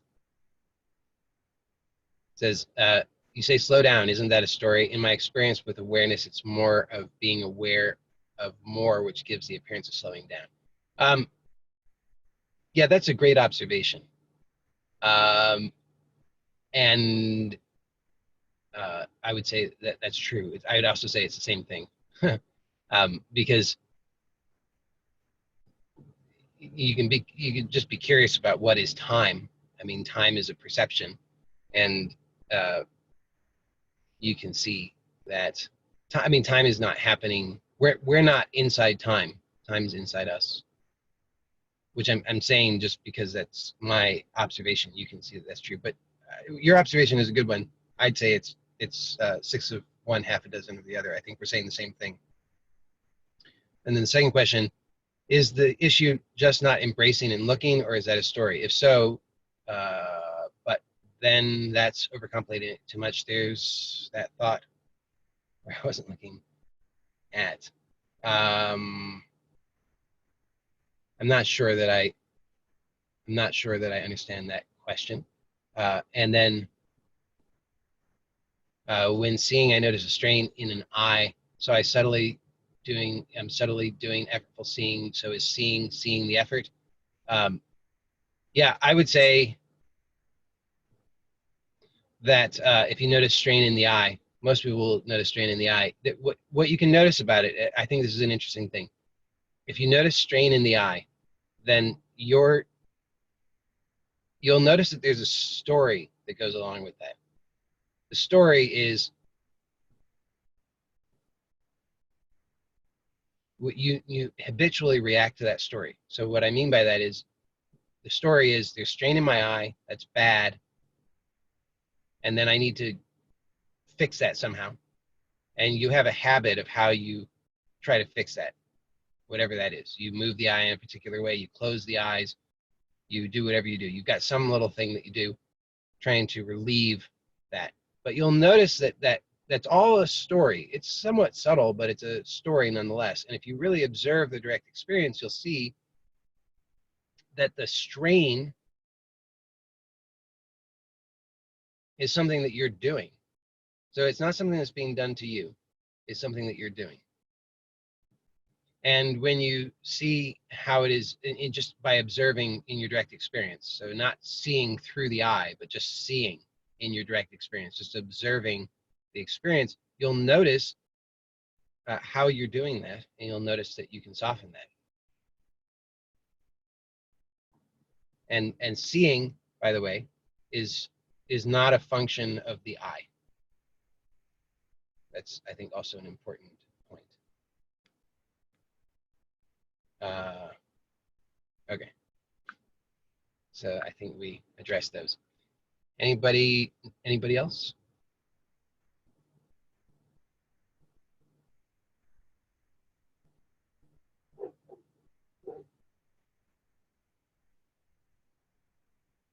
Yes, me, Joy. I have a Yes. question.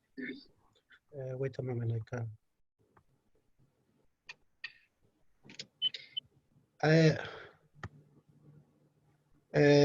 Months ago, I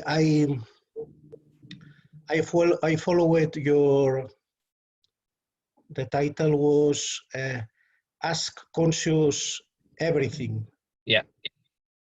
And there you talk about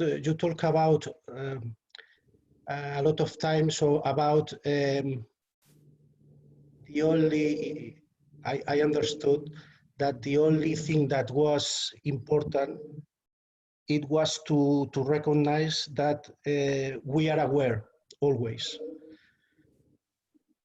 Even you say that you have to remind to yourself, for example, 5 times in 1 year.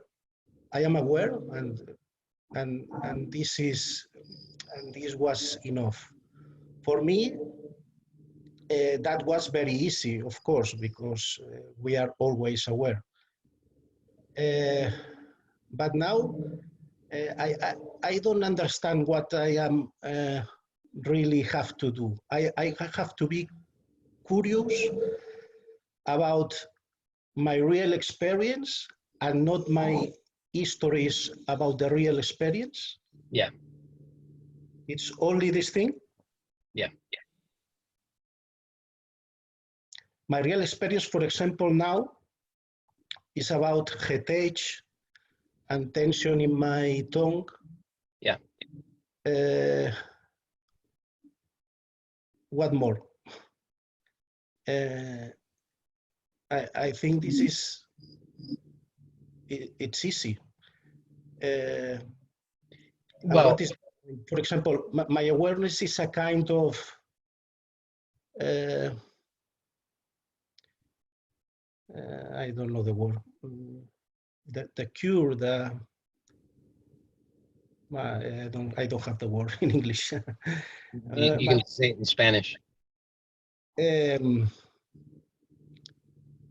Como que lo balancea, como que it's difficult. But I can't follow the simple instructions because I don't know what to see exactly or what to wear. Do you understand me? Yes. So the headache and the tongue sensation are you're in the right direction, but then those are still stories. Yeah, I know. It's a name for the real thing. So you're not and you can observe to see what the real thing is. And the new somatic training that I've got would be actually quite helpful specifically for that, because I can tell you what's going on, but you have to experience it for yourself to really recognize this. But the headache and the tongue sensations are things that you are doing. So you have habits of doing these things, but you're unaware of how you do them. Okay.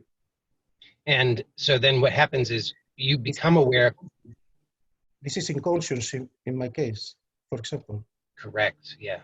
Yeah. You're unaware because they are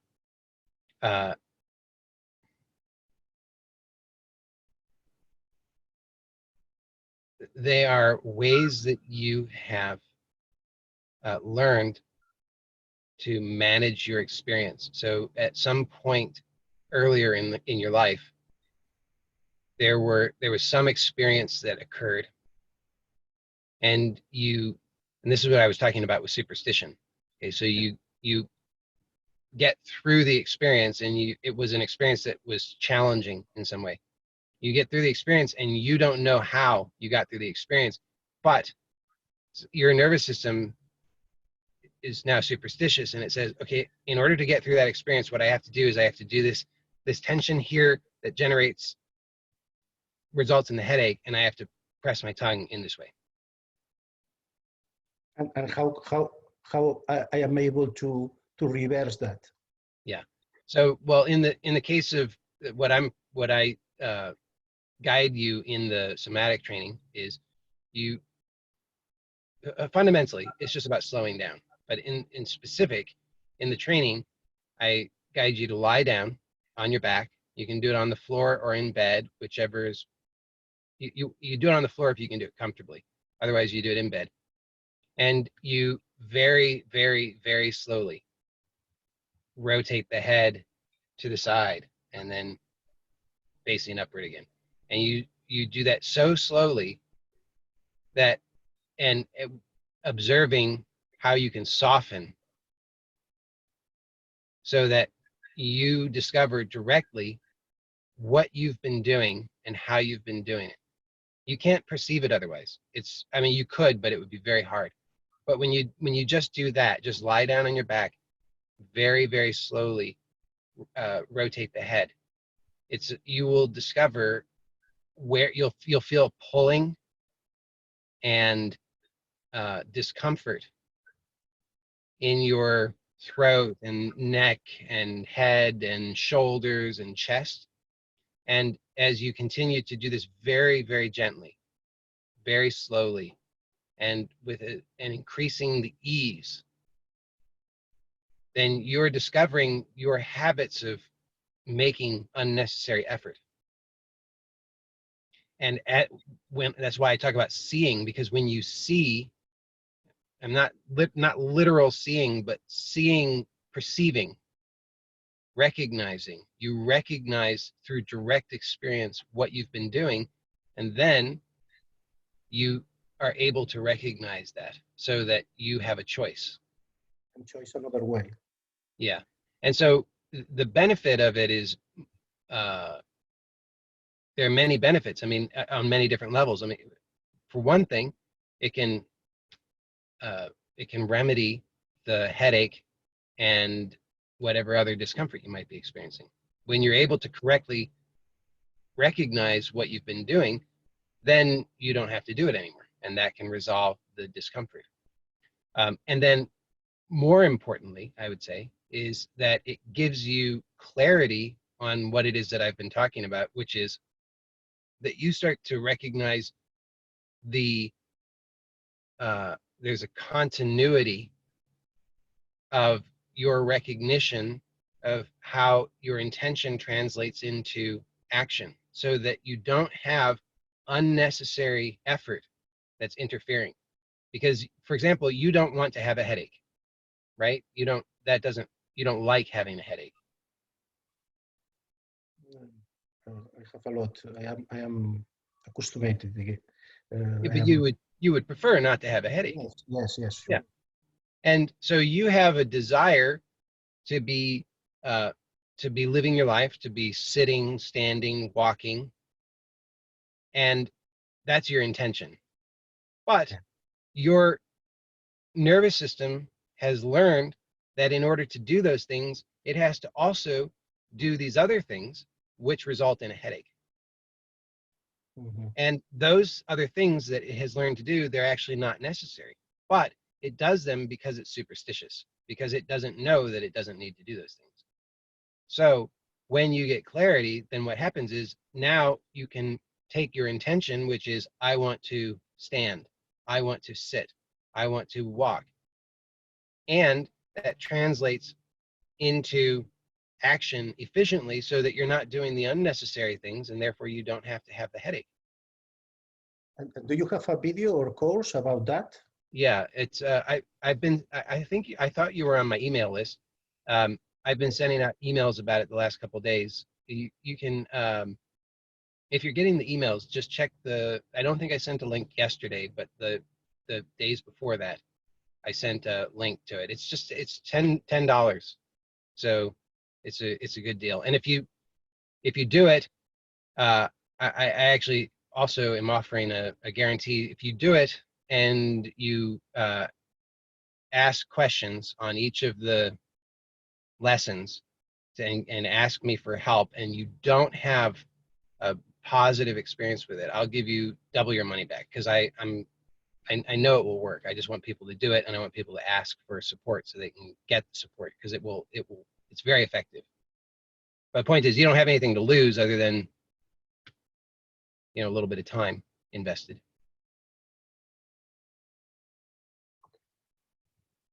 So yeah, and if you can't find the link, just send me an email and I'll let you know. Sorry, I sent you a. Okay. Yeah, if you can't find the link, just let me know by email. Thank you. Yeah, thank you.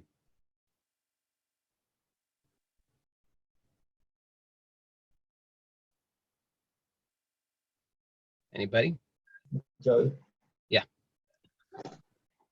As I told you, like I've been having this. I know you clarified that, but I still need more clarification on the I am thing. Mm-hmm. I feel like, so I can let go into this openness, this experience of that allows it all. Mm-hmm. Then I'm, since this I haven't explored I am before, I'm trying to explore it more. Mm-hmm. It seems like I'm trying. So there are two things happening. One thing is like, okay, I am. So what does it matter? Right? Mm-hmm. Yeah. And the second thing is, I feel like I'm putting effort into finding I am. Like, so I'm having this experience. So I know I'm aware of this experience, but if if I need to find I am, somehow the awareness of what's actually happening, I'm losing that to find I am in a way that's causing resistance to what's happening. Yeah, because you're looking for something. Hmm. You're thinking that you're going to find something. I mean, because you understand what you're saying is that you're. I think what you said to me is that you are able to. I don't remember the term you used. I would say rest is awareness. Yeah. Yeah. And then you say, and then you start looking for I am. Hmm. But you've already got that. You've already found that. Oh. You see, you can't grasp it. You can't turn it into a thing. So of course you're going to experience that as strain, because it is strain. It's strain to look for something. Hmm. Rest is being is so synonymous to like that space of allowing. Yeah. Mm-hmm. Hmm.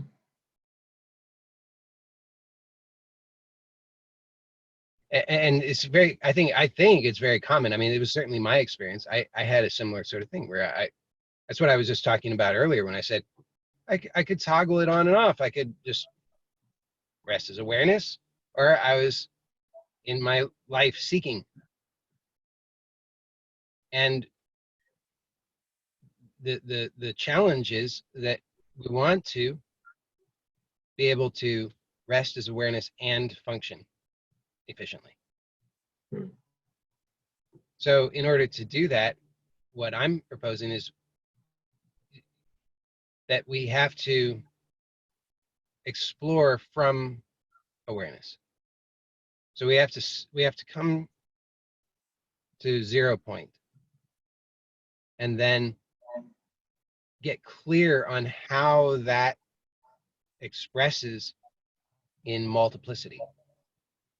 Because otherwise we're still playing this game of duality, that there's two things and we're leaping between them and therefore straining. But I am, what is I am? You can't find a thing that is I am. It says that I am here no matter the experience. It's like Yeah, but that do you have to go I look for that? have to like have a sense of it, because that seems like a golden thing that people talk about in spirituality. And Yes, but do you have to find that? I mean, isn't that always here? hmm, If you have to, because here's the thing: is if you have to find it, if it comes and goes, that's not it. hmm. It's you know that it's it when you there's a recognition and you realize, oh, always here. Never not been here, always here. Doesn't come and go.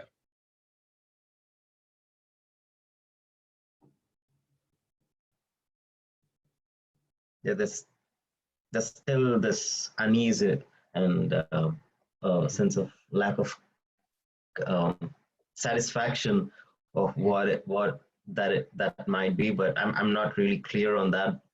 But I do have the clear recognition that the experience is allowed, and I don't have to consult the mind to find to get to another place so that I'd be okay. But and that's very clear to me. But I'm still uh, and that's like there's still a resistance going on. Now the past couple of days have been pretty intense because I know. But that's just that's just the habit. That's what I'm so what I was talking about earlier. There's subtle stories, and you just give your attention to those subtle stories, but you don't need to. Just recognize that that's what's going on and see that it's unsatisfying to you, right? Because you can just rest, and there's no problem, and then the next thought comes along that says, but you should be doing something. You got to get something. This isn't quite it. It's not quite right. This feeling is bad. I don't like this. And then you believe that. And then you're off trying to solve that problem. But that's all that's going on. So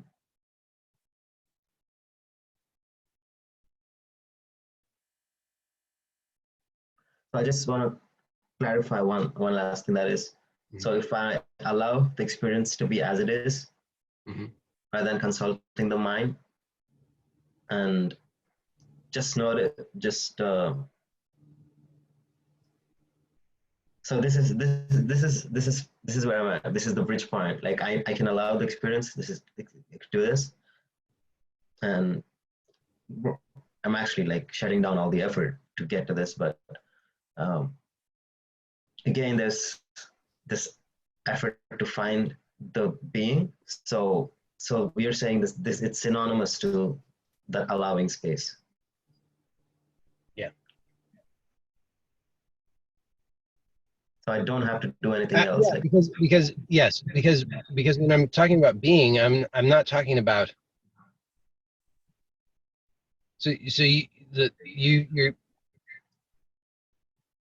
people argue about words, right? You know, you can find somebody who's going to say being is a lie. Anybody who talks about being, they're deluded. But then, why do we need to get hung up on the word? So you can just see that when I'm talking about, if I use the word being, I'm not talking about a thing. I'm not talking about something that comes and goes. I'm not talking about something that has a beginning or an end. I'm not talking about something that you can grasp.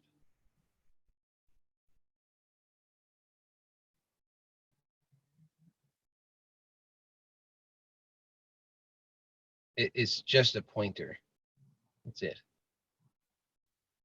And when you see what's being pointed to, and it's not really a thing, okay, but language doesn't really, you can't really, we have to kind of talk around it. So, but when you see this, then why do you need to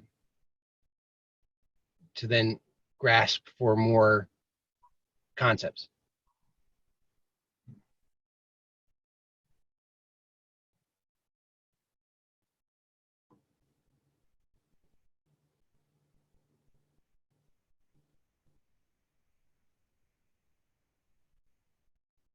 yeah, it's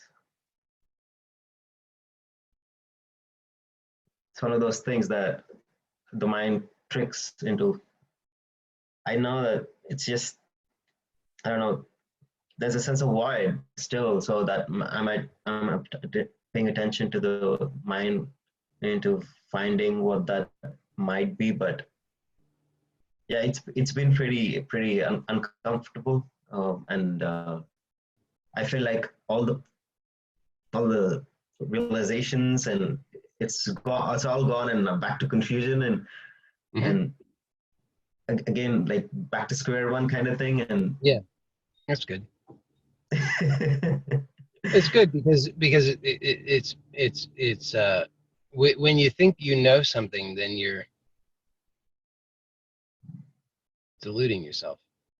So it's better when you've got it's a self-corrective mechanism. When you think you know something, then you're going to have that taken away.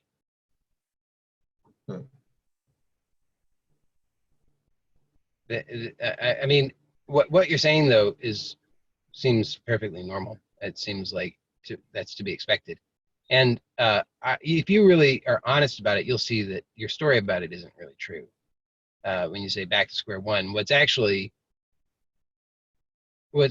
happening is just that you're disappointed that it's not working out the way that you thought it was supposed to work out.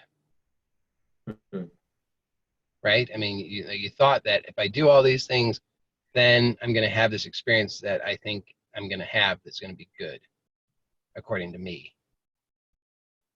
And what actually happens is that it's just different than that. it is the guk itself. Is that the word guk? Or What's that? the sense of this, like the things that we usually avoid. That's where we're trying. Like I was definitely, I don't know. It's I just I just don't know what's going. I definitely see the mind playing out that this is not it. I have to find something, and I'm not clear on this, but I can definitely tap into that sense of awareness. I guess I'll just settle with that for now. Well, yeah, I mean, yes. I mean, it's interesting because it's like settle. The idea that you're going to settle, whereas it's not you.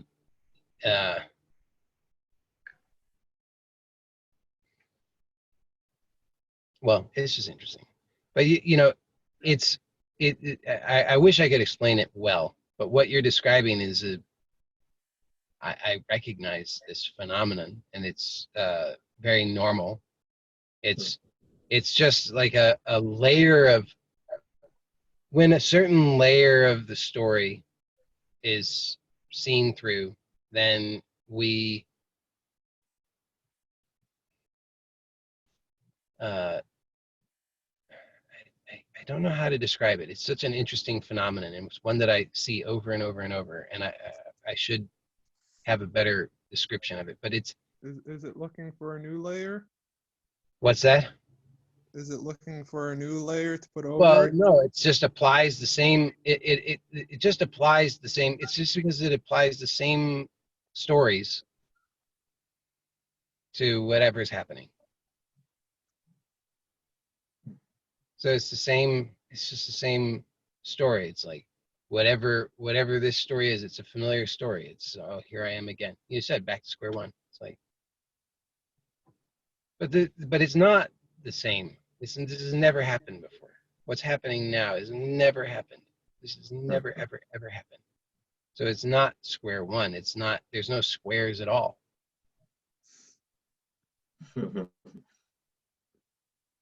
And but the mind, the mind, of course, is gonna. It's in squares. I mean, that's how it functions. But the just that's why just observing your actual experience is so useful. And it's also one of the reasons why I'm really liking somatics as a language, because there's certain things about it where when you do these somatic explorations, something changes and you can test it,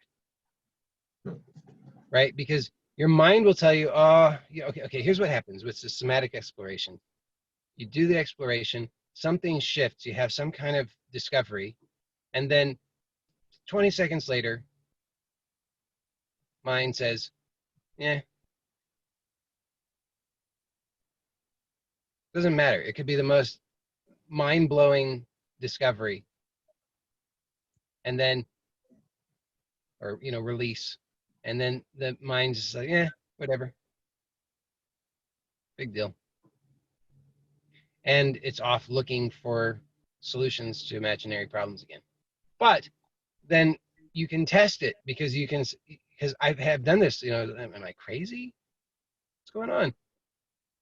I test it out, and sure enough, whatever release I just experienced, it persists in the body. So now I've got proof. Something changed. Mind says it's all the same, but something changed. And so then in this way, we can just learn, yeah, do email it. I think I probably might have answered you while you were gone, but just email it. The mind has its stories. That's what it does. And if you're listening to it just gets clearer that if you're listening to the mind, it's constantly telling you the same thing. It says, here we are again, doing the same thing again. It's like, actually, it's not the same. And with the somatic stuff, it just becomes clear it's not the same. It doesn't matter what mind says. And after a while, it's like so not the same, you can't believe that at all. Just can't believe it. Because you can see, it's like I see it in you, for example, now compared to 3 years ago. Totally different. Yeah. Of course, mindset, and you know that, right? You know that because you smile a little bit. You're like, yeah, okay. I remember 3 years ago, very different from 3 years ago. But then you see, conditioned mind says, yeah, but it's the same. So you know it's different, but conditioned mind just insists that it's the same. The thing is, when we don't have things that we can, like benchmarks that we can use, and we're entranced by mind, then we just believe it. But if we have benchmarks that we can compare, then it starts to smell a little bit. We say, wait a second now. You mean to have me believe that it's all exactly the same? And mind says, yes, that's right. You say, well, then how do you explain the fact that it's totally different? And look at all the evidence that I have that it's different. You lay it all out, and it just becomes clear. It's like, okay, why? I'm not going to believe that story anymore. Why am I going to believe that story? Because if you have a story that says, the sky is made out of marshmallows, okay? Like, how long are you going to believe that story?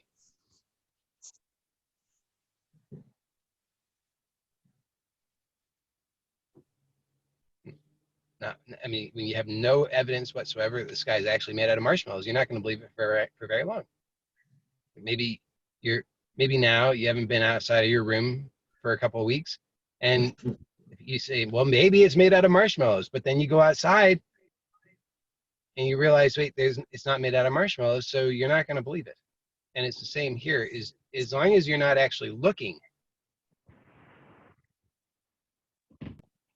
then whatever the mind says, you believe it. It says nothing's changed. And it's always the same as it ever been. It's the same exactly. And you say, oh, God, it is. But when you actually look and you say, well, but wait a second, no, it's not the same. It's totally different. Then you don't believe that story. So you just need to really start being honest. When the stories arise, say I'm at square one, everything sucks, I've regressed, whatever. Just take a look honestly, and you'll see. You can have benchmarks in any which way. I mean, like when I said, well, it's not the same now as it was 3 years ago, and you smile because you recognize that's true because there's a benchmark. So you have benchmarks. You just have to have benchmarks, and that way you can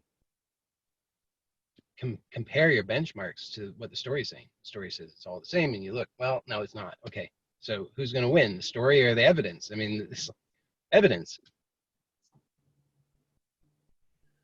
I just want to clarify though. So one thing I don't want to do is just stuck in this being thing for a while, because it's been coming in. So I just don't want to put effort into it. Do you recommend me just being with the space? That the only thing that ever truly until now helped me was just to recognize I was escaping the feeling. And that's basically it. Great. That's very good. I mean, then you're just then you have to be looking. You have to actually be observing your experience to recognize that. That's all the thing that's awareness, and that's all the thing that helped me all throughout. That's great. That's wonderful.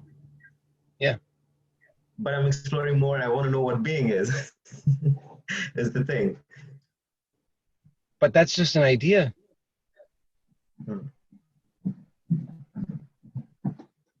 And then, after you explore that one, then maybe you finally figured that out, and then you're going to say, okay, now on to the next one. Okay, now I want to know what doing is. Okay, and now I want to know what Krishna is, and now I want to know what Jesus is, and now I want to know what, on and on. You want to know all of these things, but are they going to satisfy you? Because it's maybe interesting, but it doesn't seem like it's a very enjoyable thing that you're doing. So why do it?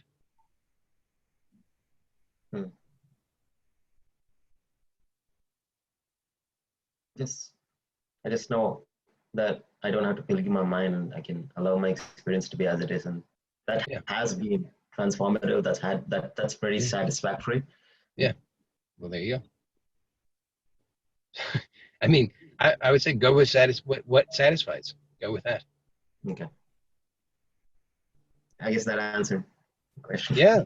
I mean, because I'm pretty consistent about one thing. I mean, I might say a whole lot of other things, but I think the thread of consistency over the years of everything that I've ever said is, I had a book, You're Trying Too Hard. I talk about unnecessary effort, talk about effortlessness.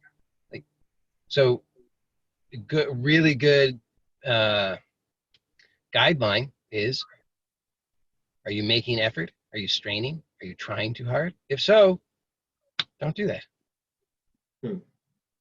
Because if you see if you do nothing, if you really do nothing, you can't have a problem. You only have a problem when you're doing something.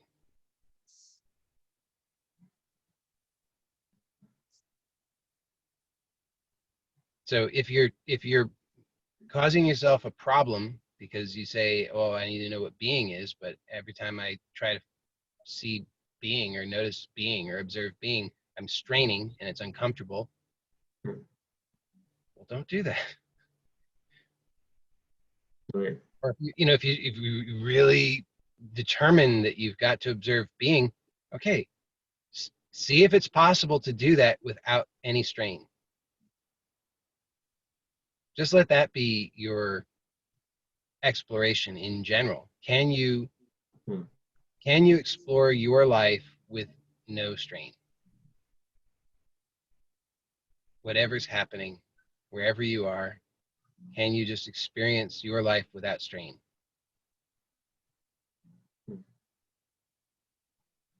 And you'll see, yes, you can, because strain is not imposed upon you. Strain is your reaction.